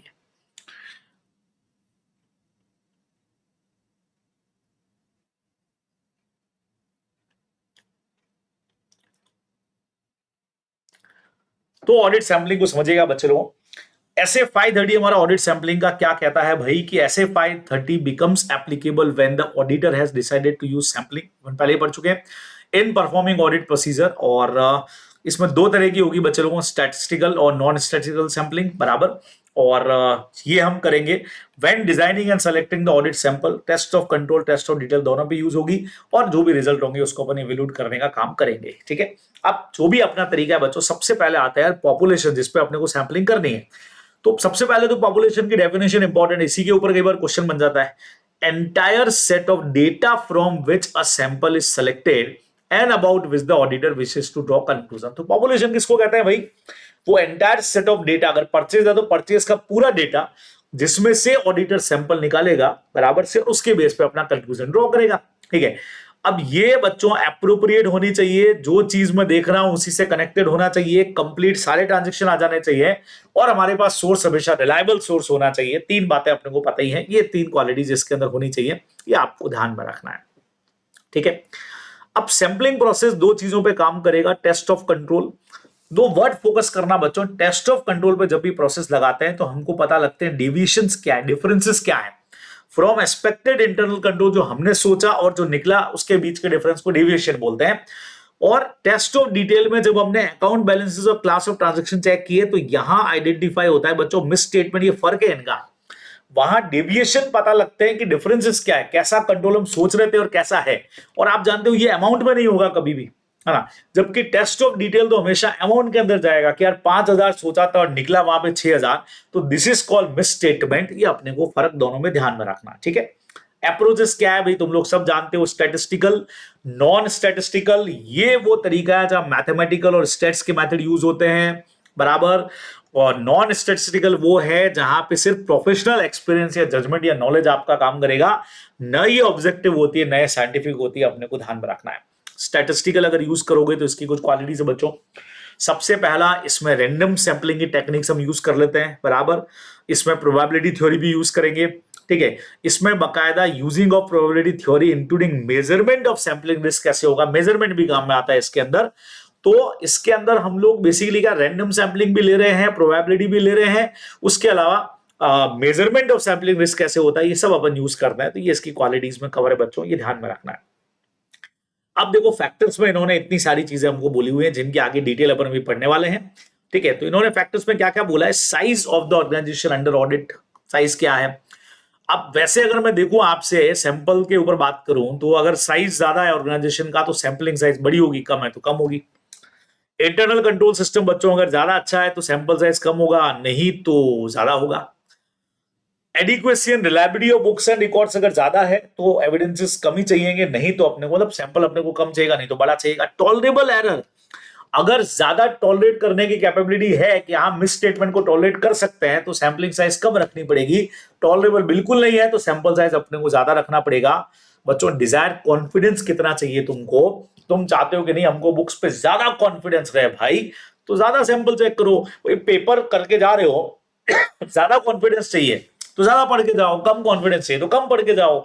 तो कॉन्फिडेंस लेवल ज्यादा चाहिए तुमको तो सैंपलिंग ज्यादा होनी चाहिए, बराबर जो, तो सैंपल साइज बड़ा रखना पड़ेगा, नहीं तो कम सैंपल साइज से काम हो जाएगा, कम ही चीजों को चेक करेंगे।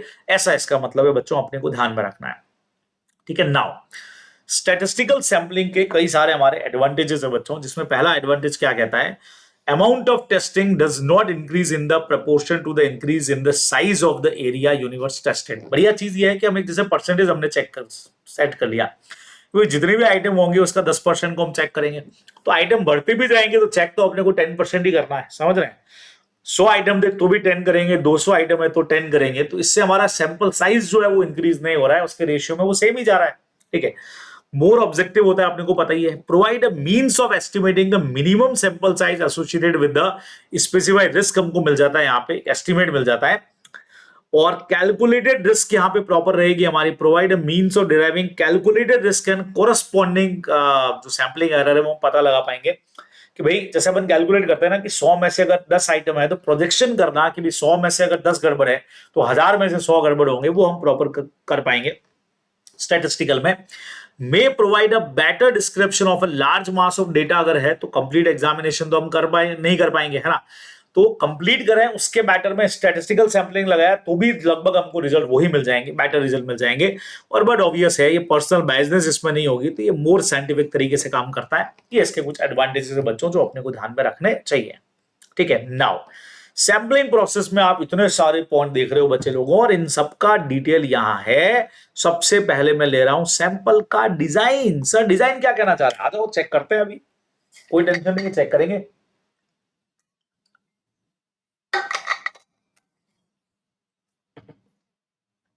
समझिएगा क्या बोल रहा है। When designing an audit sample, बच्चों समझना, जब सैंपल डिजाइन करोगे, auditor auditor auditor auditor consideration include the specific purpose क्या है to be achieve under and combination of audit procedure that is likely the best achieve that purpose. भाई जब आप sample design कर रहे होंगे, क्या सैंपल रखना है, तो अपने को ध्यान में रखना पड़ेगा पर्पस क्या है, test of control, test of detail, जो पर्पस ऊपर अपन ने पढ़े थे अभी, इतने सारे फैक्टर्स को ध्यान में रखने पड़ेंगे। And consideration the nature of audit evidences sort and possible deviation या मिसस्टेटमेंट, जो अपन ने 2 वर्ड भी पढ़े थे, है ना। नाउ बच्चों इसमें एक बढ़िया चीज आता है, stratification and value weighted selection, दोनों चीजें देखना। स्टार्टा आगे अपन पढ़ेंगे जहां पॉपुलेशन को अपन छोटे छोटे पार्ट में बच्चों डिवाइड कर देते हैं, ठीक है। उसके बाद हर एक स्टार्टा के ऊपर अपन ऑडिट प्रोसीजर लगाते हैं, ठीक है। And to draw a conclusion on entire population the auditor will need to consider risk of material misstatement relation to whatever other strata make up the entire population. क्या होता है, अपन ऐसे question भी किए हुए हैं कि भाई हमने क्या किया कि यार मोर देन 1 लाख के ऊपर हमारा अलग सैंपल चलेगा, ठीक है। फिर हमने कर लिया 75,000 से लगा करके 1 लाख रुपए के ऊपर हमारा एक अलग हमने बना लिया। फिर हमने क्या किया, 50,000 से लगा करके अप टू 75,000, 69 से कम रह गया, 75 लाख से कम पे अलग एक पॉपुलेशन बना ली। और फिर हमने क्या कर लिया, एक और बना सकते हैं 25 से 50, नहीं तो 1,000 से लगा करके वही 50,000 तक आप कह सकते हो, एक अपन ने अलग बना दिया, तो इसको स्टार्टा कहते हैं। तो हर एक में जितने ट्रांजेक्शन आ रहे हैं उनसे जो हमारा सैंपलिंग लेंगे और जो रिजल्ट निकलेगा वो उसी स्टार्टा पे अप्लाई होगा, पूरी पॉपुलेशन पे एक साथ नहीं होगा, ऐसा बराबर से। वैल्यू वेटेड में अपन क्या करते हैं बच्चों, इसमें अपन सैंपलिंग यूनिट डिसाइड करते हैं मॉनिटरी के ऊपर, जितना ज्यादा अमाउंट लग रहा है उतना उसको वैल्यू देंगे अपन। वैल्यू वेटेड में सैंपलिंग साइज जो हमारी है और जो भी कुछ होगा वो मॉनिटरी अमाउंट पे डिपेंड करेगा।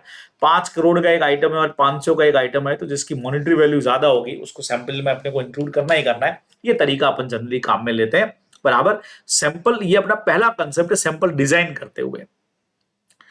अब सैंपल साइज से रिलेटेड इन्होंने क्या पॉइंट दिए बच्चों, लगभग मिलते जुलते पॉइंट आपको लगेंगे, समझना आप, दोनों चीजें बता रहा हूं। सबसे पहले इंट्रोडक्शन, तो auditor shall determine a sample size sufficient to reduce the sampling. भाई अपना सैंपल साइज उतना होना चाहिए जिससे सैंपलिंग रिस्क जो है वो लो लेवल पे आ जाए। Sir what is sampling risk, कि कहीं मेरा सैंपल गलत तो नहीं हो जाएगा, मीन सैंपल से जो कंक्लूजन निकलेगा कहीं वो गलत तो नहीं हो गया, ठीक है।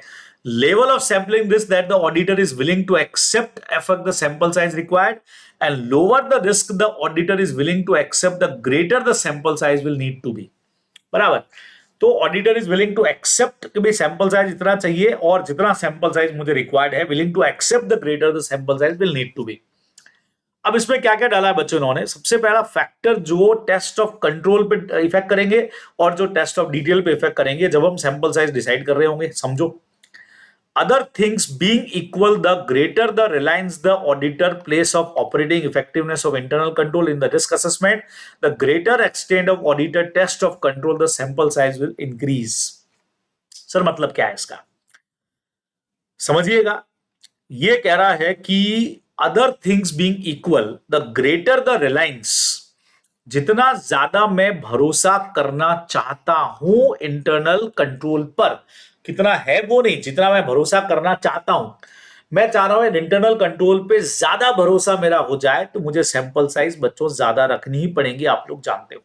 Second number, higher the expected rate of deviation, अगर मुझे लग रहा है कि डिफरेंसेस या डेविएशन की जो रेट है, जो हम जितना सोच रहे हैं एक्सपेक्टेड और जितना इंटरनल कंट्रोल है, वो डेविएशन की रेट ज्यादा लग रही है, एक्सपेक्टेड रेट ज्यादा होगी, तो गलतियां ज्यादा है, तो सैंपल साइज ज्यादा रखना पड़ेगा। ठीक है।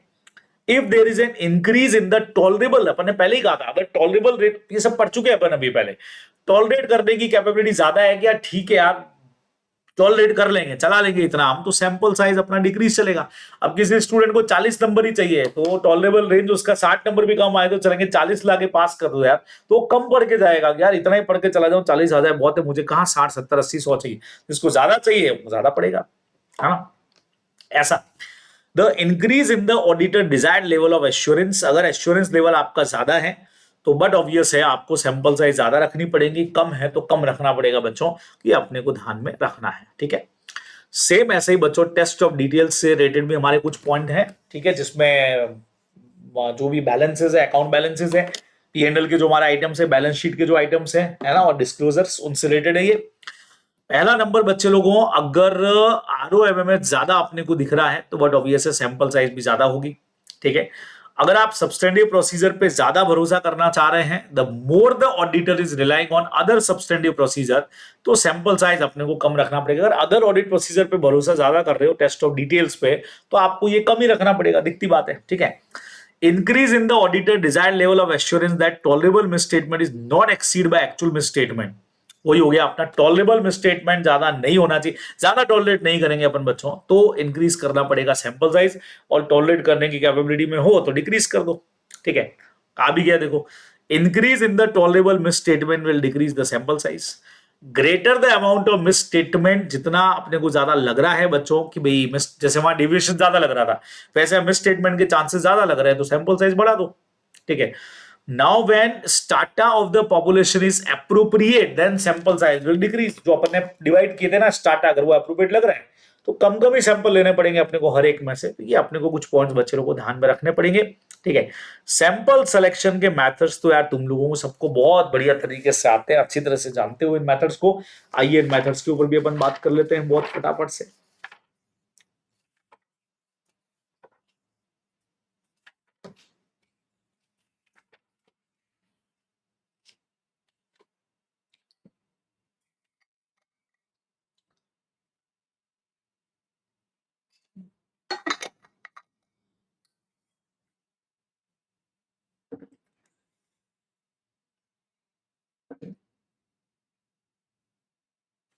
हाँ जी, पहला हमारे पास आ गया बच्चे लोगों, रैंडम सैंपलिंग क्या चीज होती है भाई। रैंडम सैंपलिंग के अंदर सबको बराबर बराबर चांस मिलेगा भाई। इसमें दो तरीके हैं, सिंपल रैंडम में तो रैंडम टेबल हमारे पास होगी, 2 4 6 8 जो भी है उसको उठा करके चेक कर लो भाई, may be randomly from a drum, निकाल लिया चिट निकाल करके। स्टार्टर वाइड सैंपलिंग अभी अभी मैंने आपको कहा था, जहां पॉपुलेशन को हम डिवाइड कर देंगे अलग अलग ग्रुप्स के अंदर, और उसी में से सैंपल निकाल करके हम बच्चों चेक करेंगे, उसको हम यहां पे बोलते हैं स्ट्रैटिफाइड सैंपलिंग। आप लोग समझ गए हैं। ठीक है। Monetary unit weighted, value weighted की तरह होती है, जिसमें सैंपल साइज जो है वो मॉनिटरी अमाउंट के हिसाब से डिसाइड होती है बच्चों, जितना ज्यादा अमाउंट है उसके हिसाब से हमने डिसाइड कर लिया। ठीक है। उसको मॉनिटरी सैंपलिंग बोलेंगे। हैफेजार्ड सैंपलिंग हमारी जो है, उसमें बच्चे लोगों को स्ट्रेचर टेक्निक काम में नहीं आती है, ये बिल्कुल हमारा वही है नॉन स्टैटिस्टिकल सैंपलिंग का पार्ट है हैफेजार्ड, जहां सिर्फ काम में आता है प्रोफेशनल जजमेंट। देखो बोला भी है, इसमें select the sample without following कोई टेक्निक काम में नहीं आती। It is a pure example of non statistical sampling. Block में छोटे छोटे से ब्लॉक्स बना देंगे बच्चों, जैसे हर महीने के स्टार्टिंग 50 आइटम हम चेक करेंगे, 50 आइटम चेक करेंगे, ब्लॉक्स बना दिए। या हर महीने के जो वाउचर है वो हम 50 से लगा करके 101 तक के वाउचर चेक करेंगे। तो छोटे छोटे आपने क्या किया बच्चों, यहाँ पे ब्लॉक्स बना दिए, तो उसको अपन लोग ब्लॉक सैंपलिंग बोलेंगे, जहां ब्लॉक्स बना करके चीजों को चेक करेंगे। ठीक है, कि भाई हर बार 200 जो आइटम्स हम चेक करने वाले हैं, 50-50 के 4 आइटम चेक करेंगे, इसको हम लोग बोल रहे हैं सैंपल सिलेक्शन मेथड्स। चलिए जी, ठीक है। अब auditor shall perform audit procedure appropriate purpose each item, जो भी आपने सेलेक्ट किया, अगर ऑडिट प्रोसीजर उस पर हम नहीं लगा पा रहे हैं तो आइटम को रिप्लेस कर देंगे। ये भी आप जानते हो भाई, जो आइटम हम चेक करना चाह रहे हैं एविडेंसेस नहीं, हम रिप्लेस कर लेंगे। और अगर unable to apply design audit procedure, तो फिर अपने को उसको क्या करना पड़ेगा, डेविएशन मानना पड़ेगा अगर टेस्ट ऑफ कंट्रोल कर रहे हो, और अपने को उसको मानना पड़ेगा मिस स्टेटमेंट अगर अपन टेस्ट ऑफ डिटेल चेक कर रहे हैं। बच्चों, ये अपने को ध्यान में रखना चाहिए, बराबर, सिंपल सी बात है। अब हमारे पास में कुछ एक पॉइंट्स आ रहे हैं बच्चे लोगों, nature and cause of deviation and misstatement क्या होगा। ऑडिटर इन्वेस्टिगेट करेगा नेचर एंड कॉजेज ऑफ, अगर डेविएशन आया टेस्ट ऑफ कंट्रोल में या मिसस्टेटमेंट आया टेस्ट ऑफ डिटेल के अंदर, आइडेंटिफाई करेगा और उसकी पॉसिबिलिटी चेक करेगा। अगर मिसस्टेटमेंट या deviation is considered as anomaly, auditor shall obtain a high degree of certainty that is to be representative of the population, not representative of the, बच्चों anomaly का मतलब हो गया कोई unusual transaction अगर हमको दिख रहा है तो misstatement और deviation is considered as an anomaly. Auditor shall obtain a high degree of certainty that is not representative of the population, but obviously ये पूरी population को represent नहीं करता है, लेकिन ओवरऑल misstatement जब अपने को निकालना पड़ेगा तो अपने को नॉर्मल प्लस एनोमली वाला ऐड करना पड़ता है, आप लोग जानते हो। Auditor shall obtain the degree of certainty by performing additional audit procedure to obtain sufficient appropriate audit evidences that misstatement or deviation does not affect the remainder of the population. But obviously certainty ज्यादा चाहिए तो अपने को क्या करना पड़ेगा बच्चे लोगों, एडिशनल ऑडिट प्रोसीजर भी वहां पे अप्लाई करने पड़ेंगे, ये आप लोग अच्छी तरह से जानते हो, ठीक है। नाउ प्रोजेक्टिंग मिसस्टेटमेंट, जो मिसस्टेटमेंट निकला उसको पूरे पे अप्लाई करो। टेस्ट ऑफ डिटेल में auditor shall project misstatement found the sample to the population. Projection का मतलब वही जो भी मैं आपको कह रहा था कि 100 में से अगर 10 गड़बड़ हैं तो 1000 में से कितने गड़बड़ होंगे भाई, वो चेक करना। टेस्ट ऑफ कंट्रोल में ऐसा कोई प्रोजेक्शन नहीं होता है, जरूरी नहीं है कि sample deviation rate is also the projected deviation rate for the population. भाई एक मार्केटिंग डिपार्टमेंट है, एक हमारा परचेज डिपार्टमेंट है। मार्केटिंग डिपार्टमेंट में 100 में से 2 आदमी हमको गड़बड़ निकले, मतलब वहां 2 जगह पे टेस्ट ऑफ कंट्रोल था ही नहीं, तो क्या परचेज में भी बोल सकता हूं कि 100 में से 2 पे गड़बड़ होगा? तो यहां प्रोजेक्शन नहीं हो पाएगा, हर चीज के लिए अलग देखना पड़ेगा बच्चे लोगों को, मुझे ये अपने को ध्यान में रखना है, बराबर, लेकिन वहां ऐसा होता है। नाउ फाइनली इवेल्यूट करना, the auditor shall evaluate the result of the sample, क्या निकला भाई, और whether the use of sampling has provided a reasonable basis for conclusion about the population जो उसने टेस्ट किया। फाइनली जाके अपन एवेल्यूट करेंगे कि रिजल्ट क्या निकले, और सच में जो पॉपुलेशन पे जो अपन अप्लाई कर रहे हैं तो कंक्लूजन प्रॉपर निकला कि नहीं निकला, वो यहाँ पे अपने को चेक करना पड़ेगा। तो ये सारे टॉपिक्स बच्चों हमारे ऑडिट सैंपल के हो गए जो यहाँ हमने कर लिए खत्म, बराबर, क्लियर है, बात समझ में आया आप लोगों को। तो ये हमारे 2 एसेस कर लिए बच्चों बड़े हमने 610, और दूसरा हमारा कौन सा हो गया, ऑडिट सैंपलिंग का हो गया हमारा 530। चलिए अगले एसे की तरफ बढ़ेंगे जो बहुत शानदार है। अरे भाई किधर गया, हाँ जी, तो ऐसे 501 अपना जो है वो बहुत बढ़िया हमारा ऐसे फेवरेट वाला ऐसे में से अपना एक मानते हैं अपन इसको, क्योंकि काफी इजी हो जाता है। अब 501 कहता है कि भैया कुछ specific consideration of selected item अपने को देना पड़ेगा, यानी कुछ इंपॉर्टेंट आइटम्स ऐसे रहेंगे जिनके ऑडिट पे अपने को थोड़ा सा ज्यादा ध्यान देना पड़ेगा। और वो 3 चीजें कौन सी बचे लोगों, आप लोग बहुत अच्छी तरह से जानते हो, जिनमें है इन्वेंट्री, सेकंड नंबर पे लिटिगेशन, और थर्ड नंबर पे जो कभी सीए फाइनल में ज्यादा था सेगमेंट इंफॉर्मेशन। अब इन तीनों के लिए आपने को क्या करना है, बहुत सीधा सीधा सा, मेरे ख्याल से सीधा आपको लेके आ जाता हूं मैं प्रोसीजर पर। तो सबसे पहले बच्चों बात करते हैं इन्वेंट्री पे। तब सीन ये क्या कहता है कि when inventory is material to the financial statement, ठीक है, तो auditor shall obtain sufficient appropriate audit evidences regarding the, उसको देखना पड़ेगा existence and condition of the inventory, बराबर से। तो भाई अपने को एग्जिस्टेंस देखना है, सेकंड नंबर के ऊपर कंडीशन देखनी है।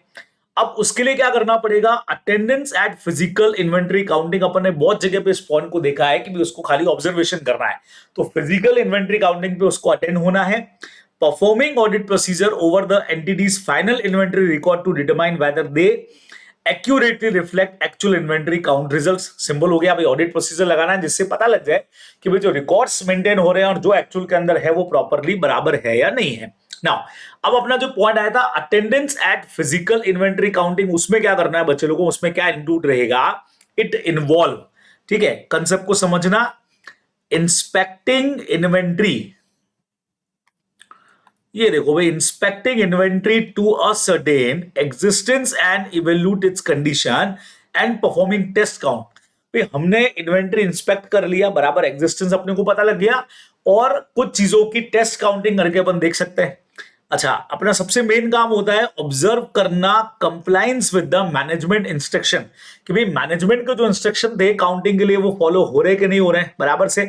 Procedure for recording and controlling the result of physical inventory count and audit evidences लेना as to the reliability of the management count procedure, कि भाई उनका जो काउंट प्रोसीजर है वो प्रॉपर है या नहीं है, ये अपने को ध्यान में रखना है, ठीक है। सिंपल सी बात है ये वाली, तो बहुत इजी एसेस में हमारा ये जाता है। नाउ मैटर रिलेवेंट, जब अपन अटेंडेंस प्लानिंग करेंगे तो कौन से मैटर अपने को ध्यान में रखने पड़ेंगे। सबसे पहला इन्वेंट्री का नेचर, बराबर से। सेकंड नंबर, इन्वेंट्री का नेचर मतलब रॉ मटेरियल है कि वर्क इन प्रोग्रेस या फिनिश गुड्स है। अब अगर वर्क इन प्रोग्रेस है तो stage of completion of work क्या रहेगा वो देखना पड़ेगा, ठीक है। क्या रिस्क ऑफ मटेरियल में स्टेटमेंट क्या हो सकता है इन्वेंट्री से related. Then internal control system किस तरह का है वो अपने को चेक करना पड़ता है। whether adequate procedure are expected to be established and proper instruction issued for physical inventory counting। Timing क्या रहता है फिजिकल इन्वेंट्री काउंटिंग का, भाई साल के एंड में कर रहे हो, किस दिन कर रहे हो। Whether the entity maintains a perpetual inventory system, जो है वो उनका मेंटेन है कि नहीं बच्चों, अपने को देखना पड़ेगा।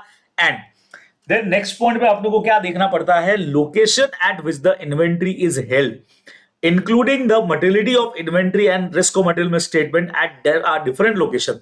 अगर अलग अलग लोकेशन पे गुड्स पड़े हुए हैं तो उसके लिए अपने को डिसाइड करना पड़ेगा कि विच location attendance is appropriate.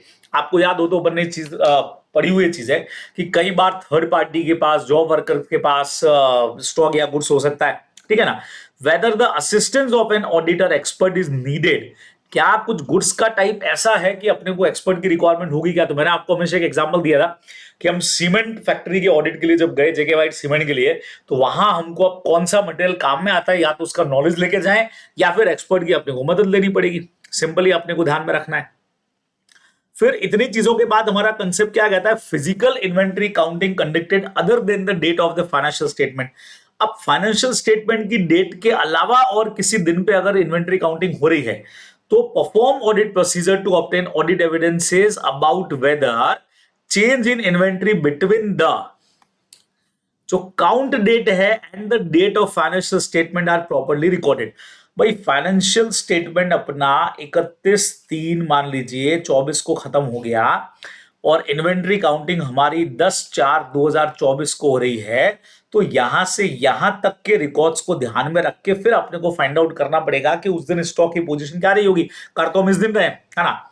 By chance auditor unable to attend physical inventory counting to unforeseen situation, अपन ने कहा था कुछ ऐसी जगह पे हैं जहां पे कोई केमिकल रिएक्शन हो रहा है या कुछ प्रोडक्ट इस तरह का है जहां पे फिजिकल अटेंडेंस हमारा पॉसिबल नहीं है, तो ऐसे में ऑडिटर को अल्टरनेट डेट, भाई ऑडिटर शैल मेक और observe some physical count on alternate date, बराबर से, और and perform audit procedure for intervening transaction. अच्छा, इसके अंदर ओके ये वाला चीज ये हुआ कि जिस दिन फिजिकल काउंट हो रही है उस दिन ऑडिटर नहीं पहुंच पा रहा है तो किसी और डेट को वो कर सकता है, ठीक है। 31/3 की जगह इस बार मैनेजमेंट 10/4 को नहीं कर रहा है, 31/3 को ऑडिटर नहीं पहुंच सकता है ड्यू टू, जैसे अभी सिचुएशंस हो गए, मान लो जैसे जोधपुर में मैं हूं, अब यहाँ पे सारी फ्लाइट्स बंद हो गई, ट्रेन कैंसिल हो गई, ऑडिटर नहीं पहुंच पा रहा है, तो ऐसे में वो किसी और डेट को कर सकता है। या फिर कोई इम्प्रैक्टिकल हो गया पहुंचना, जैसा अभी मैंने आपको कहा गुड्स का नेचर ऐसा है कि हम पहुंच नहीं पा रहे, तो ऐसे में जब कर ही नहीं पाएंगे तो अल्टरनेट ऑडिट प्रोसीजर अपने को लगाने पड़ेंगे। और अगर ये पॉसिबल नहीं है कि अल्टरनेट भी नहीं लगा पा रहे, फिजिकल भी नहीं अपन देख पा रहे, तो फिर अपने को मॉडिफाई करना पड़ेगा ओपिनियन को। अच्छा, हमने कहा सर अल्टरनेट क्या लगा है, अल्टरनेट के अंदर बच्चे लोगों हमारे परचेस के रिकॉर्ड हो गए, हमारे सेल्स के रिकॉर्ड हो गए, ठीक है। उसके अलावा हमारा जो स्टॉक रजिस्टर यहाँ मेंटेन है मेन हेड ऑफिस के अंदर, जो रिपोर्ट्स वगैरह वहां से आई होंगी, ठीक है। थर्ड पार्टी कंफर्मेशन, कई बार बहुत सारी चीजें जिनसे हम चेक कर सकते हैं। तो अगर नहीं कर पाए तो फिर अपने को 705 में मॉडिफाई करना ही पड़ेगा, आप लोग अच्छी तरह से जानते हो, ठीक है। बहुत अच्छा पॉइंट आता है कि अगर थर्ड पार्टी के पोजीशन में है तो कैसे चेक करेंगे, तो रिक्वेस्ट करेंगे थर्ड पार्टी को एस टू। अब इसमें बहुत इंपॉर्टेंट क्वेश्चन बनता है कि भाई quantity, condition and valuation basically क्या देखा जाता है, तो एक तो हम क्वांटिटी चेक करेंगे और कंडीशंस जो है तो थर्ड पार्टी को बोलेंगे यार क्वांटिटी और कंडीशन को लेकर के आप हमको कंफर्मेशन भेज दो, ठीक है। और कई बार अगर हमको लगता है परफॉर्म इंस्पेक्शन, अगर मान लीजिए थर्ड पार्टी जो है वो एंटिटी के आसपास ही है, भाई जैसे जॉब वर्कर्स को गुड्स दिए हुए हैं, तो अदर ऑडिट प्रोसीजर अगर हम लगा सकते हैं तो फिर लगा लेने चाहिए, या जहां गुड्स है वहां किसी इक्विवेलेंट टू सीए से हम चेक करवा सकते हैं अगर, तो उससे अपन रिपोर्ट ले सकते हैं बच्चों। तो ये अपने को मेनली ध्यान में रखना चाहिए कि अगर थर्ड पार्टी के कस्टडी में गुड्स हैं तो उस पर कैसे ऑडिट प्रोसीजर लगाए जाएंगे, ये अपने को मेनली ध्यान में रखना चाहिए। तो ऐसे 501 में इन्वेंट्री से रिलेटेड हमारे ये पॉइंट है जो अपने को ध्यान में रखने चाहिए। अब इसमें अगला पॉइंट हमारे पास में एक बहुत शानदार और आता है, लिटिगेशंस। तो auditor shall design and perform audit procedure to identify company के अगेंस्ट में अगर कोई केसेस चल रहे हैं, कोई लिटिगेशन मतलब केसेस या कोई क्लेम का मैटर है, तो उसके लिए यहां पे अपने को देखना पड़ेगा इसमें मैनेजमेंट से इंक्वायरी कैसे देखेंगे बच्चे लोगों को, मैनेजमेंट से इंक्वायरी करिए। फिर जो मिनट्स हुई होगी खास करके दोस्त चार्ज विद गवर्नेंस या मैनेजमेंट की, उसके मिनट्स देखने चाहिए। लीगल एक्सपेंसेस अकाउंट देखो, कोई अनयूजुअली अमाउंट दिख रहा है तो पता लग जाएगा। अगर ऑडिटर एसेस करता है आरओएमएमएस रिगार्डिंग द लिटिगेशन और क्लेम, तो उसको कम्युनिकेट करना चाहिए एंटिटी के एक्सटर्नल लीगल काउंसिल से, यानी उनका जो भी एक्सटर्नल लीगल एडवाइजर है उससे बात करनी चाहिए, ठीक है। अब ऐसे में auditor shell modify opinion if, अब ऐसे में ओपिनियन को मॉडिफाई कब करेगा, अगर मैनेजमेंट उसको एक्सटर्नल काउंसिल से बात करने से मना कर देता है, management refuse to give permission to communicate with external legal counsel, और हम और किसी तरीके से sufficient and appropriate audit evidences achieve नहीं कर पा रहे अगर हैं, तो फिर अपने को अपनी ओपिनियन को मॉडिफाई करना ही पड़ेगा बच्चे लोगों को। ये इसमें अपने को ध्यान में रखना है, ठीक है। Now cases where auditor also में जज नेसेसरी टू मीट द, कब अपने को कंडीशंस लगेगी कि यार अपने को एक्सटर्नल लीगल काउंसिल से बात करनी ही पड़ेगी, जो भी अपन ने कहा। तो सबसे पहला तो अपने को लग रहा है कि भाई साहब वहां पे रिस्क ऑफ मटेरियल मिसस्टेटमेंट है, एक बात तो अपन कर चुके थे, या दूसरा अपने को लग रहा है यार मैटर बहुत कॉम्प्लेक्स जा रहा है, या there is a disagreement between management और एंटिटीज एक्सटर्नल लीगल काउंसिल, उनके बीच का अगर कोई डिसएग्रीमेंट अपने को पता लग रहा है किसी भी तरह का, जैसे उन्होंने परमिशन दे दी, अपन ने बात की, मैनेजमेंट और उनमें डिफरेंसेस अगर अपने को लग रहे हैं, तो फिर अपने को मीटिंग करनी पड़ेगी। अभी तक तो अपन कम्युनिकेट कर रहे थे, ठीक है, कम्युनिकेट की परमिशन दे दी, वहां से उन्होंने जो इन्फॉर्मेशन दिया उसमें और मैनेजमेंट की इन्फॉर्मेशन में अपने को डिसएग्रीमेंट दिख रहा है भाई, तो अपने को फिर एक्सटर्नल लीगल काउंसिल से बात करनी पड़ेगी। ये वो कंडीशन है बच्चों जो अपने को ध्यान में रखना चाहिए, ठीक है। तो ये अपने कुछ पॉइंट्स यहां पर रहेंगे जो बहुत इंपॉर्टेंट है, आप लोग ध्यान में रख करके जाओगे, शानदार वाले पॉइंट है। नेक्स्ट आपको सेगमेंट वाले पॉइंट पर लेकर के आता हूं मैं, उससे पहले एक बहुत बढ़िया चीज इन्होंने दी है कि जो एक्सटर्नल लीगल काउंसिल के साथ में हमारा जो कम्युनिकेशन होगा बच्चे लोगों, उसमें क्या क्या चीजें इंक्लूड होनी चाहिए। तो उस के अंदर एक तो हमारे पास में आता है list of litigation and claim, तो अपन लिस्ट भेजेंगे, ठीक है, स्टडी वाइज आपको बता रहा हूं। सेकेंड, वेयर अवेलेबल मैनेजमेंट का क्या असेसमेंट है of the outcome to each of the identify litigation and claim, management क्या कह रहा है कि एस्टिमेशन क्या रहेगा उसका फाइनेंशियल मैटर के ऊपर, और एक्सटर्नल लीगल काउंसिल को रिक्वेस्ट करना कि सर आप मैनेजमेंट ने जो अपना असेसमेंट निकाल करके दिया वो कितना एक्यूरेट है, सही है नहीं है, वो हमको बता दो, है ना। तो तीन चीजें इन्होंने बोला कि जो हम लेटर लिखेंगे, है ना, तो एक तो हम वहां पे दे देंगे सर लिस्ट ऑफ लिटिगेशन, समझ रहे हैं, लिस्ट ऑफ लिटिगेशन हमारा एक पॉइंट हो गया बच्चे लोगों, ठीक है। दूसरा, हमने मैनेजमेंट से पूछ लिया यार आपका एस्टिमेट बताओ कि आपके हिसाब से जो भी क्लेम वगैरह है हमारे अगेंस्ट में जो है उसका असेसमेंट क्या है, तो मैनेजमेंट एस्टिमेट या मैनेजमेंट का असेसमेंट जो है वो क्या कहता है बच्चों।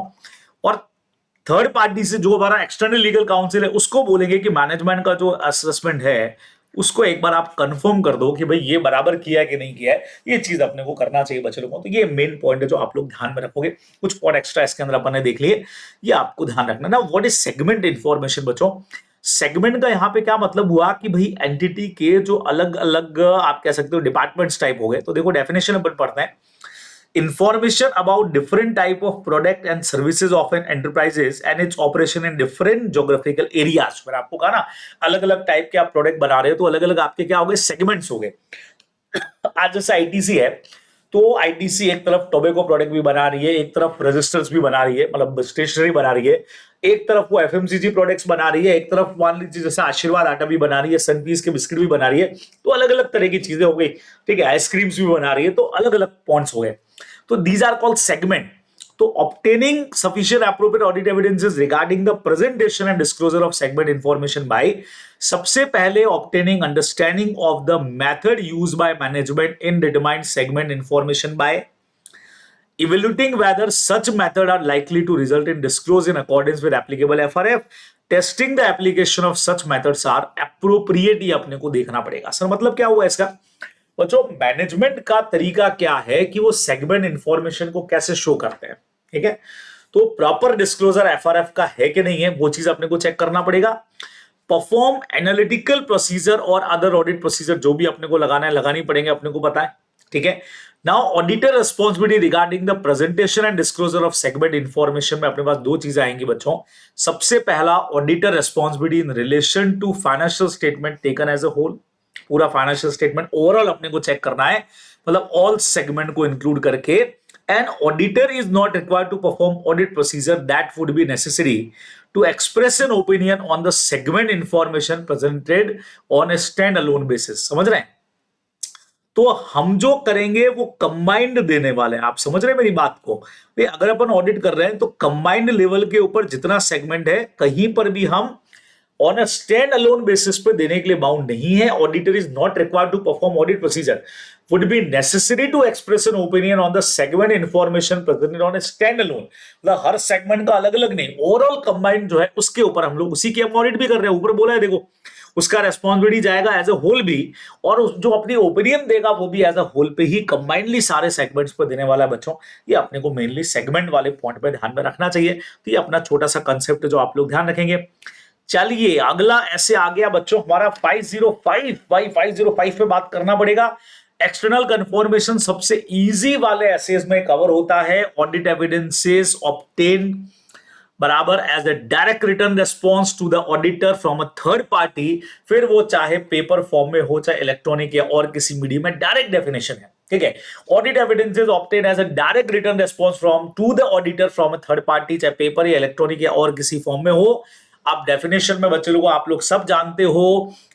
पॉजिटिव कंफर्मेशन रिक्वेस्ट क्या होती है? ऐसी रिक्वेस्ट जिसमें confirming party respond directly to the auditor indicating whether the confirming party agree और डिसएग्री।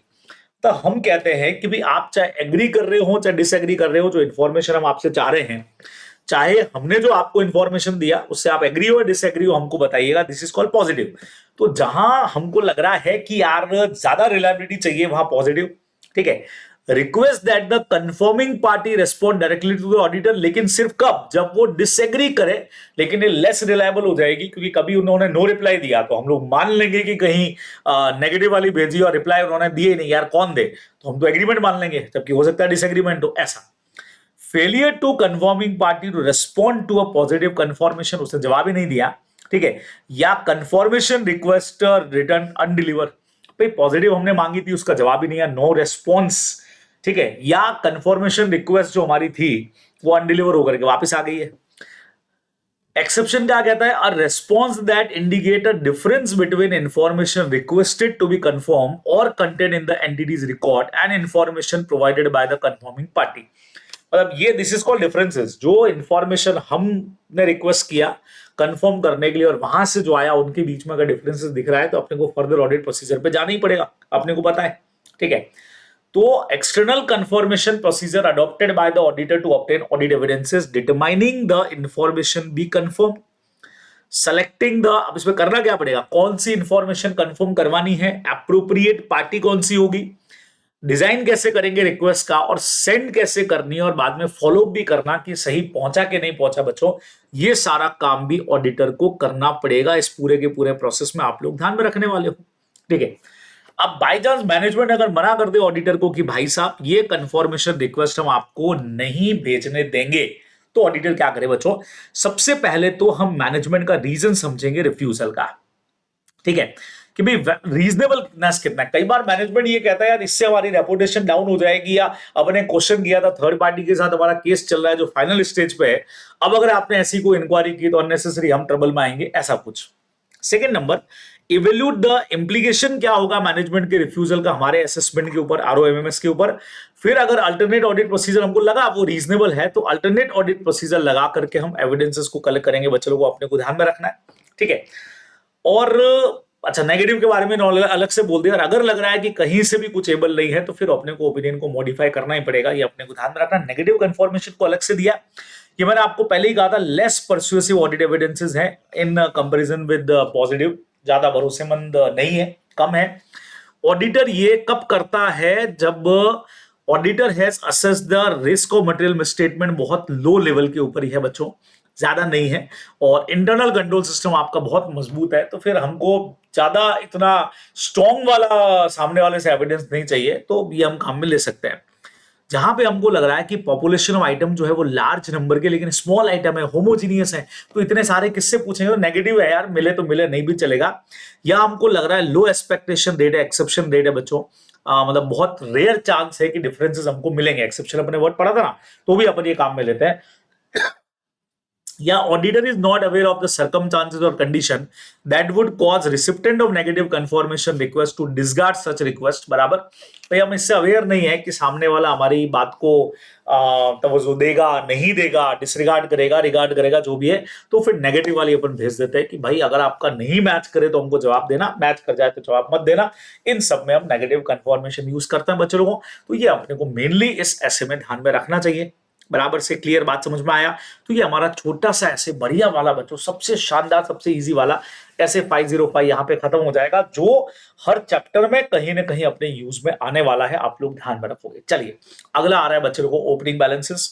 अब इसमें दो ही कंडीशंस होती है, आप लोग जानते हो, initial audit engagement opening balances में सबसे पहला, जब prior period were not audited, जो हम ऑडिट फाइनेंशियल स्टेटमेंट करने जा रहे हैं, पिछला साल जो है वो ऑडिटेड ही नहीं था, समझ रहे हैं, मतलब उसकी ऑडिट ही पहली बार हो रही है, बैलेंस शीट तो पहले से बन रही है लेकिन ऑडिट पहली बार ही हो रही है।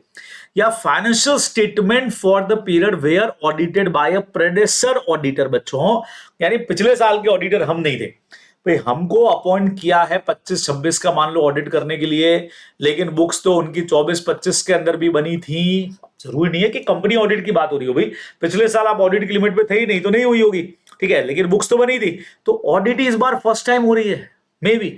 या ये भी कंडीशन हो सकती है कि 24-25 में कोई और ऑडिटर था मिस्टर ए, और इस बार हम कर रहे हैं मिस्टर बी, बराबर से, तो कोई ऑडिटर और था, तो हमको क्या करना चाहिए वो अपने को यहाँ पे समझना है।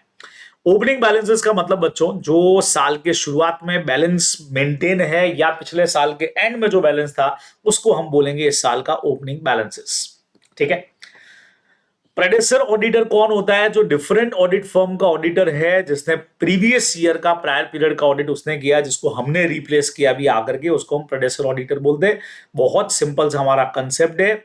अब बच्चे लोगों, ओपनिंग बैलेंसेस वाला ये जो हमारा ऐसे है, इसके ऑब्जेक्टिव्स क्या है मेरे साथ में देखना। To obtain sufficient appropriate audit evidences about whether, number 1, opening balances contain misstatement that materially affect the current period financial statement। बच्चों सुनना, हमको इस बारे में एविडेंसेस लेने हैं कि opening balances contain some misstatement जो इस बार भी इफेक्ट डाल रहे हैं फाइनेंशियल स्टेटमेंट पे, उससे रिलेटेड एविडेंसेस कलेक्ट करना।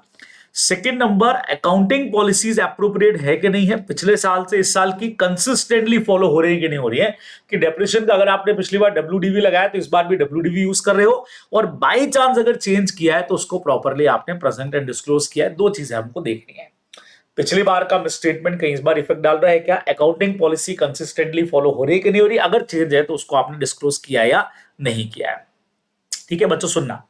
अब ऑडिटर क्या करेगा, कैसे ओपनिंग बैलेंसेस के बारे में सफिशिएंट एप्रोप्रिएट ऑडिट एविडेंसेस लेगा वो समझना। सबसे पहले determine whether prior period closing balances जो हैं वो कैरिड फॉरवर्ड बच्चों प्रॉपर हो गए, ब्रॉड फॉरवर्ड जो होते हैं ना वो प्रॉपर हो गए, ठीक है। सेकेंड नंबर, अगेन वही, अकाउंटिंग पॉलिसीज प्रॉपरली फॉलो हुई है। परफॉर्मिंग वन और मोर ऑफ द फॉलोइंग, समझना, where the prior period financial statement अगर ऑडिटेड है तो बच्चे लोगों को अपने को ऑडिट रिपोर्ट, पिछले बार के जो ऑडिट रिपोर्ट है, ऑडिटेड फाइनेंशियल स्टेटमेंट है, उसका कॉपी अपने को यहाँ पे पढ़ लेना चाहिए। सबसे बढ़िया तरीका है, उसका कॉपी वॉपी पढ़ लो, ठीक है। फिर इवेल्यूट करना whether audit procedure perform in the current period provide evidence relevant to the opening balances, ठीक है।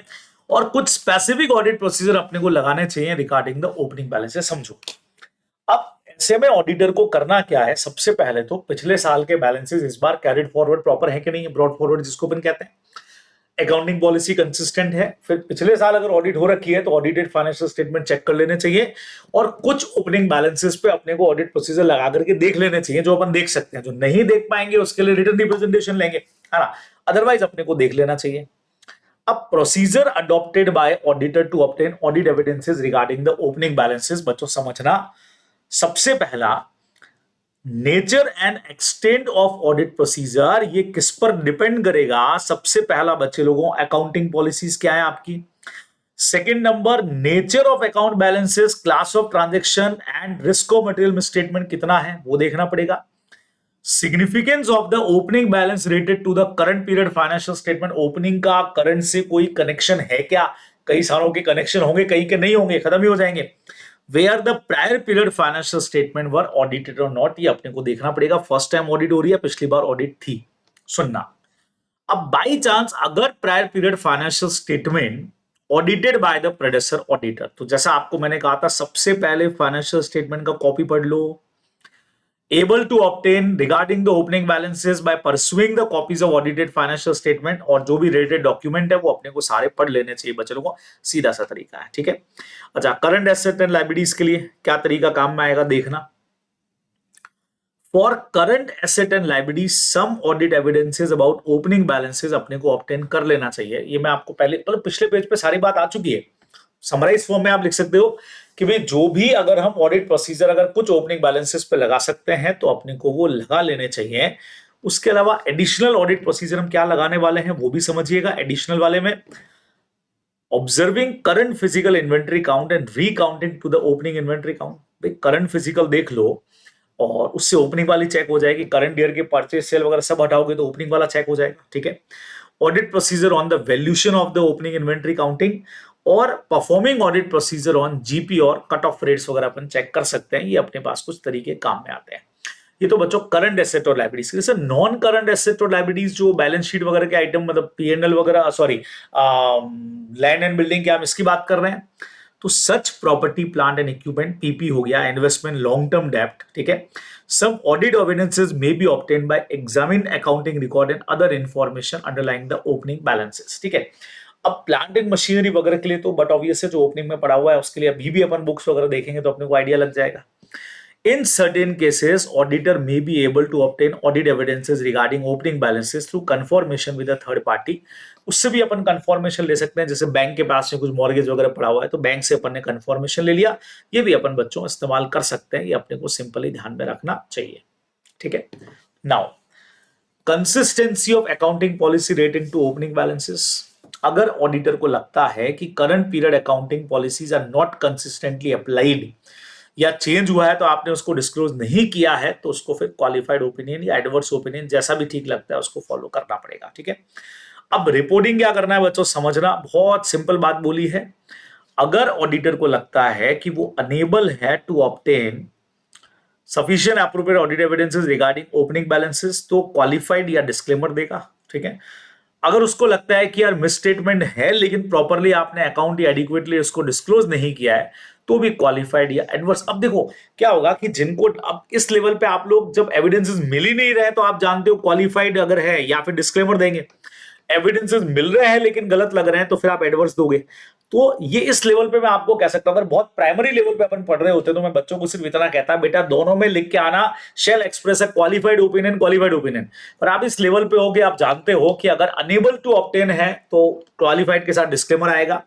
सेकंड वाले में ऑब्टेन तो किया और हमको लग रहा है कि देयर इज मिस स्टेटमेंट, ज्यादा गड़बड़ है तो फिर एडवर्स ओपिनियन आएगा बच्चे लोगों को, ये अपने को ध्यान में रखना चाहिए। तो ऐसे हमारा ऐसे जो ये वाला है 510 वो इस तरीके से होगा, ओपनिंग बैलेंसेस से हमारा कनेक्टेड। चलिए अगला ऐसे बच्चों देखो अब दो ऐसे हमारे इसमें बचे हुए आप लोग जानते हो। 550 हमारा बहुत शानदार वाला ऐसे है, और देन लास्ट हमारा 520 आएगा बच्चों एनालिटिकल प्रोसीजर वाला। ये हमारा आखिरी ऐसे है जिसके साथ हमारा जो चैप्टर है वो पूरा का पूरा कंप्लीट हो जाएगा एकदम बढ़िया तरीके से, ठीक है ना। तो बस कुछ ही चीजें अपने पास में और हैं। मुझे पता है कि आज का सेशन हमारा काफी लंबा है, क्योंकि ऑडिट एविडेंसेस के पॉइंट्स भी बहुत ज्यादा है भाई, तो अपने को पॉइंट ज्यादा है तो उसी हिसाब से पढ़ना पड़ेगा, है ना। आइए अगले ऐसे पे चलते हैं बच्चों। 550 शानदार से हमारा पॉइंट है। अब रेटेड पार्टी का नॉर्मल डेफिनेशन आप लोगों ने कंपनीज एक्ट में भी पढ़ा है, सेक्शन 2 क्लॉज 76 में। 77 में आपको रिलेटिव का दे रखा है बराबर डेफिनेशन।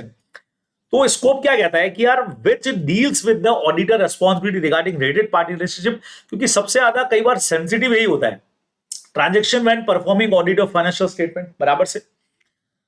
मीनिंग क्या है, control and significant influence in reference of rated party. Control is the power to govern the financial and operating policy of an entity as it obtain benefits from activities. Significant influence क्या चीज हो गई बच्चे लोगों, is the power of to participate in the financial और operating policy decision of entity but is not in control over those policies. फर्क क्या है, देखो कंट्रोल वर्ड का मतलब तो हो गया जहां आपको गवर्निंग का राइट मिल रहा है एंटिटी के बराबर, और पूरा कंट्रोल नहीं है लेकिन फिर भी कहीं ना कहीं पॉलिसी डिसीजन में आपका रोल तो है।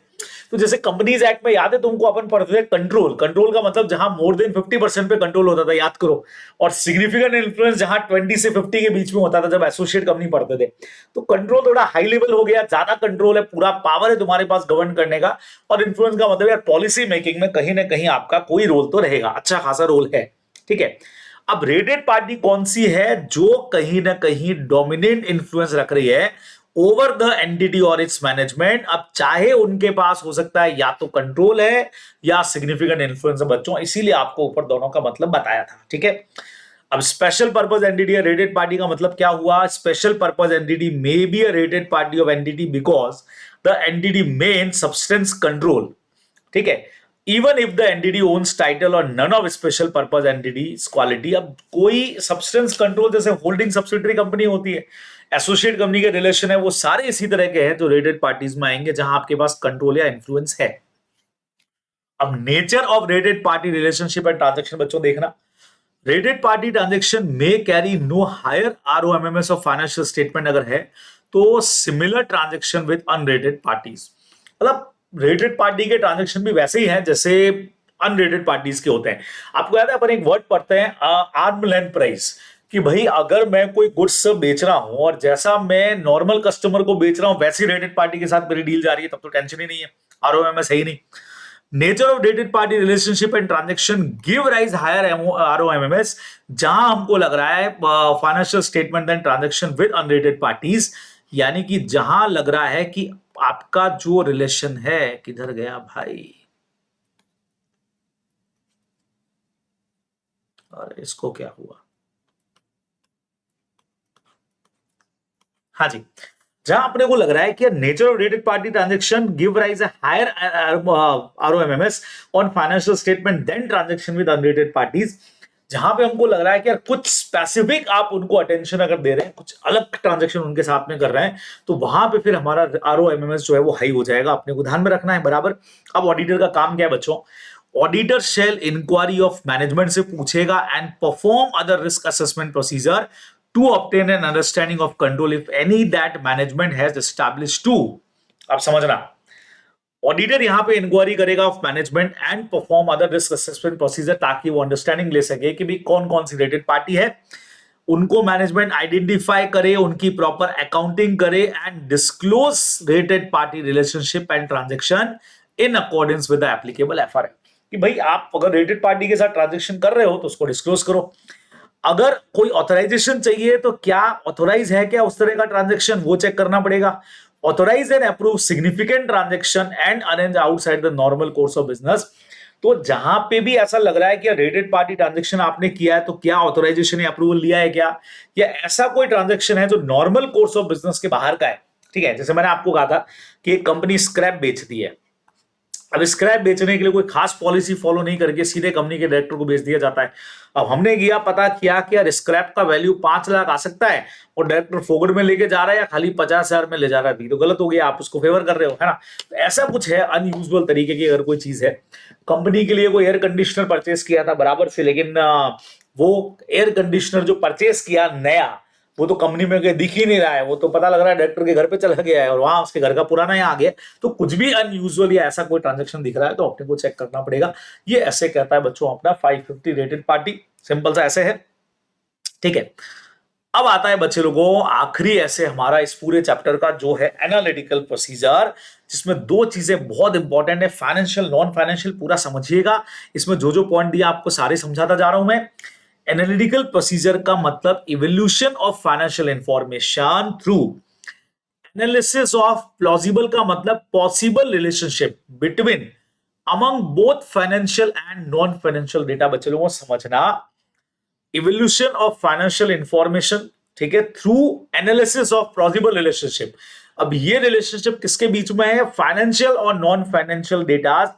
सबसे बढ़िया एग्जांपल बच्चों जो आपको पहले भी मैं दे चुका हूं, नंबर ऑफ एम्प्लॉइज और सैलरी का जो रिलेशन होता है, ठीक है, नंबर ऑफ रूम्स और रूम्स की प्राइस जो है रेंट की, उसका जो रिलेशन होता है, वो सब इसमें कवर है, आप लोग जानते हो।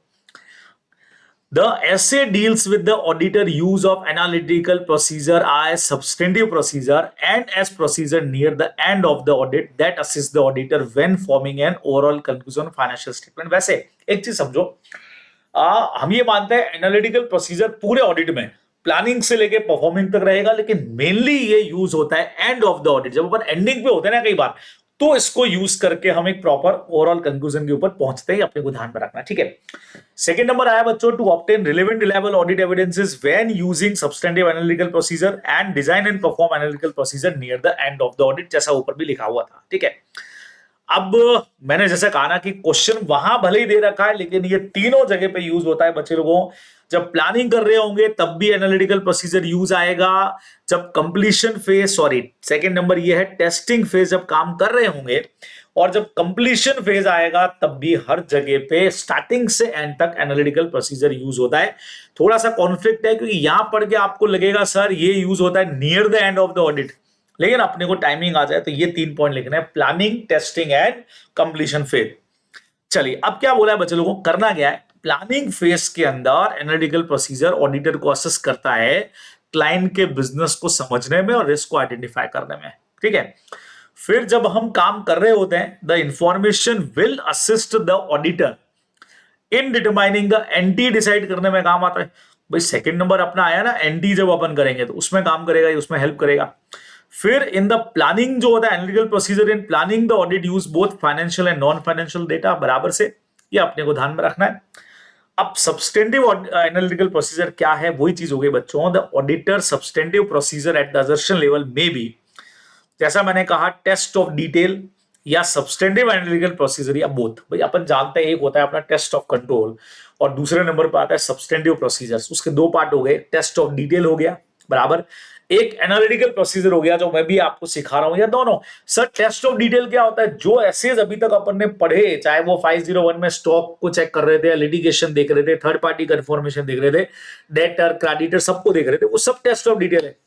तो वो या एनालिटिकल या दोनों का कॉम्बिनेशन यूज करेंगे। अब decision which audit procedure to perform including whether the use of substantive analytical procedure is based on the auditor के जजमेंट पे डिपेंड करेगा बच्चे लोगों, ठीक है।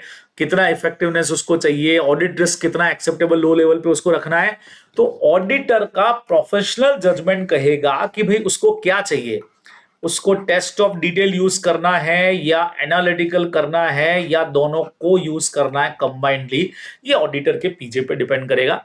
बाकी सिचुएशन मैंने आपको बताई दी। अब फैक्टर टू बी कंसीडर्ड, सबसे पहला एनालिटिकल प्रोसीजर यूज तो करना चाह रहे हो भाई, तुम्हारे पास में रिलायबल रिलेवेंट डेटा है कि नहीं है। सुनो, इसमें अपना रेशियो एनालिसिस काम आएगा बच्चे लोगों, आगे भी बताऊंगा आपको।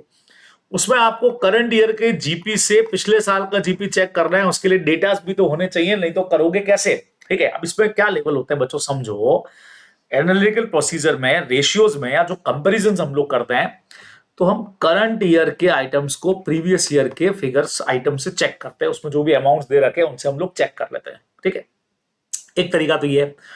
फिर करंट ईयर को जो हमारे बजटेड जो भी फिगर्स हैं, बजटेड अमाउंट है, उनसे हम चेक कर लेते हैं कि हमारे हिसाब से इतना होना चाहिए था और करंट ईयर में इतना एक्चुअल में है। ठीक है, और फिर हम लोग क्या करते हैं बच्चों, कई बार करंट ईयर को जो अदर एंटिटीज हैं, डिफरेंट एंटिटीज, उनके जो भी फिगर्स के अमाउंट्स दे रखे हैं उससे हम कंपेयर कर लेते हैं बच्चों कि उनके वहां अगर सेम हमारे जैसी एंटिटी है, सेम इंडस्ट्री की, तो वहां परचेस का अगर ये अमाउंट है भाई, तो हमारे यहाँ ये परचेस का अमाउंट चेंज क्यों है, वहां इतना अगर बिल जा रहा है तो हमारे यहाँ इतना क्यों है। ये सारे कंपैरिजन को करने के लिए बच्चों ये सारे डेटास भी तो हमारे पास में अवेलेबल होने चाहिए, तभी कर पाएंगे ना। इसलिए इन्होंने पहला पॉइंट आपको बोला कि भाई डेटास आपके पास अवेलेबल है या नहीं है। Second number, degree of disaggregation in available data can be directly affect the degree of usefulness in directly misstatement. अब डिसएग्रीगेशन का मतलब अब आप जानते हो कि अगर डिफरेंट डिफरेंट इंफॉर्मेशन है, मतलब अगर हेट्रोजीनियस की जगह, सॉरी होमोजीनियस की जगह हेट्रोजीनियस ज्यादा है, डिसएग्रीगेशन अगर ज्यादा है डेटास के अंदर, अलग अलग तरह के डेटास हैं, तो उनके ऊपर ये प्रोसीजर लगाना मुश्किल हो जाएगा। ठीक है, substantive analytical procedure are more useful जहां पे आप for certain type of account rather than other. ठीक है, कहां पे ये ज्यादा यूज होते हैं, जो प्रिडिक्टेबल ज्यादा है, देखो आगे दे भी रखा है, some class of transaction tend to be, जो मोर प्रिडिक्टेबल है बिकॉज वो कंसिस्टेंट रहता है, जिनमें प्रिडिक्शन ज्यादा होगा वहां ये यूज कर सकते हो। ठीक है, या where is the transaction recorded by non routine या एस्टिमेशन है, significant class of transaction are often subject to management judgement and therefore more difficult to predict है। भाई जिनका एस्टिमेशन लगा सकते हो वो ठीक है, नॉन रूटीन वाले हैं या जो मैनेजमेंट डिसाइड कर रहा है एस्टिमेशन, उनके ऊपर अब ये नहीं लगा सकते हैं, अपने को ध्यान में रखना। ठीक है, सब्सटेंटिव एनालिटिकल प्रोसीजर ये देखो बोला है, more appropriate when an account balances और relationship between item and data predictable. मैंने कहा ना, या तो जो भी अकाउंट बैलेंसेस है, बैलेंस शीट का आइटम, या जहां प्रिडिक्टेबल चीजें ज्यादा हो उस पर अपन ये लगा पाएंगे, वो ज्यादा बेटर है बच्चों।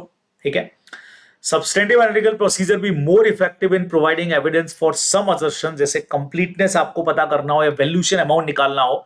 राइट्स एंड ऑब्लिगेशन इसमें ज्यादा काम नहीं आएगा, बच्चे लोगों को ध्यान में रखना है।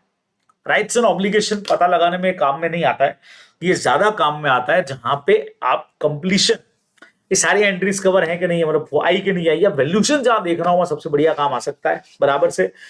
राइट्स एंड ओनरशिप देखने में तो डायरेक्ट पेपर्स देखने पड़ेंगे आपको, वहां एनालिटिकल प्रोसीजर काम में नहीं आएगा। इनहेरेंट रिस्क क्या है? It is a factor we consider nature of risk of material misstatement in order to determine the substantive analytical procedure can be used to obtain audit evidences. Nature of ROMMS क्या है बच्चों, उसके हिसाब से अपने को देखना पड़ेगा कि कितना अपने को इसको प्रोसीजर को यूज में लेना है और कितना नहीं लेना है। टेक्निक्स बहुत शानदार है बच्चे लोगों, इसकी 4 है, trend analysis, ratio, structural modelling, reasonableness test, सारे मैं आपको समझा रहा हूं, समझना। ट्रेंड एनालिसिस होता है, it is a technique use in comparing current data को प्रायर डेटा से आप मैच करते हैं या 2 और मोर प्रायर पीरियड से चेक करते हैं ट्रेंड क्या जा रहा है, पिछले बार का परचेज, इस बार का परचेज, सेल जीपी ऐसा। हालांकि जीपी तो इसमें आ जाएगा, ट्रेंड देखते हैं, करंट डेटा को प्रीवियस डेटा से कंपेयर करना। रेशियो एनालिसिस में आप क्या करते हो, रेशियोज निकाल लेते हो for analysing asset and liability account as well as revenue and expenses account, उसमें आपने रेशियो निकाल लिए, जीपी रेशियो निकाल लिया आपने, मान लो डेप्ट इक्विटी रेशियो निकाल लिया, उसको पिछले साल के रेशियो से कंपेयर कर लिया।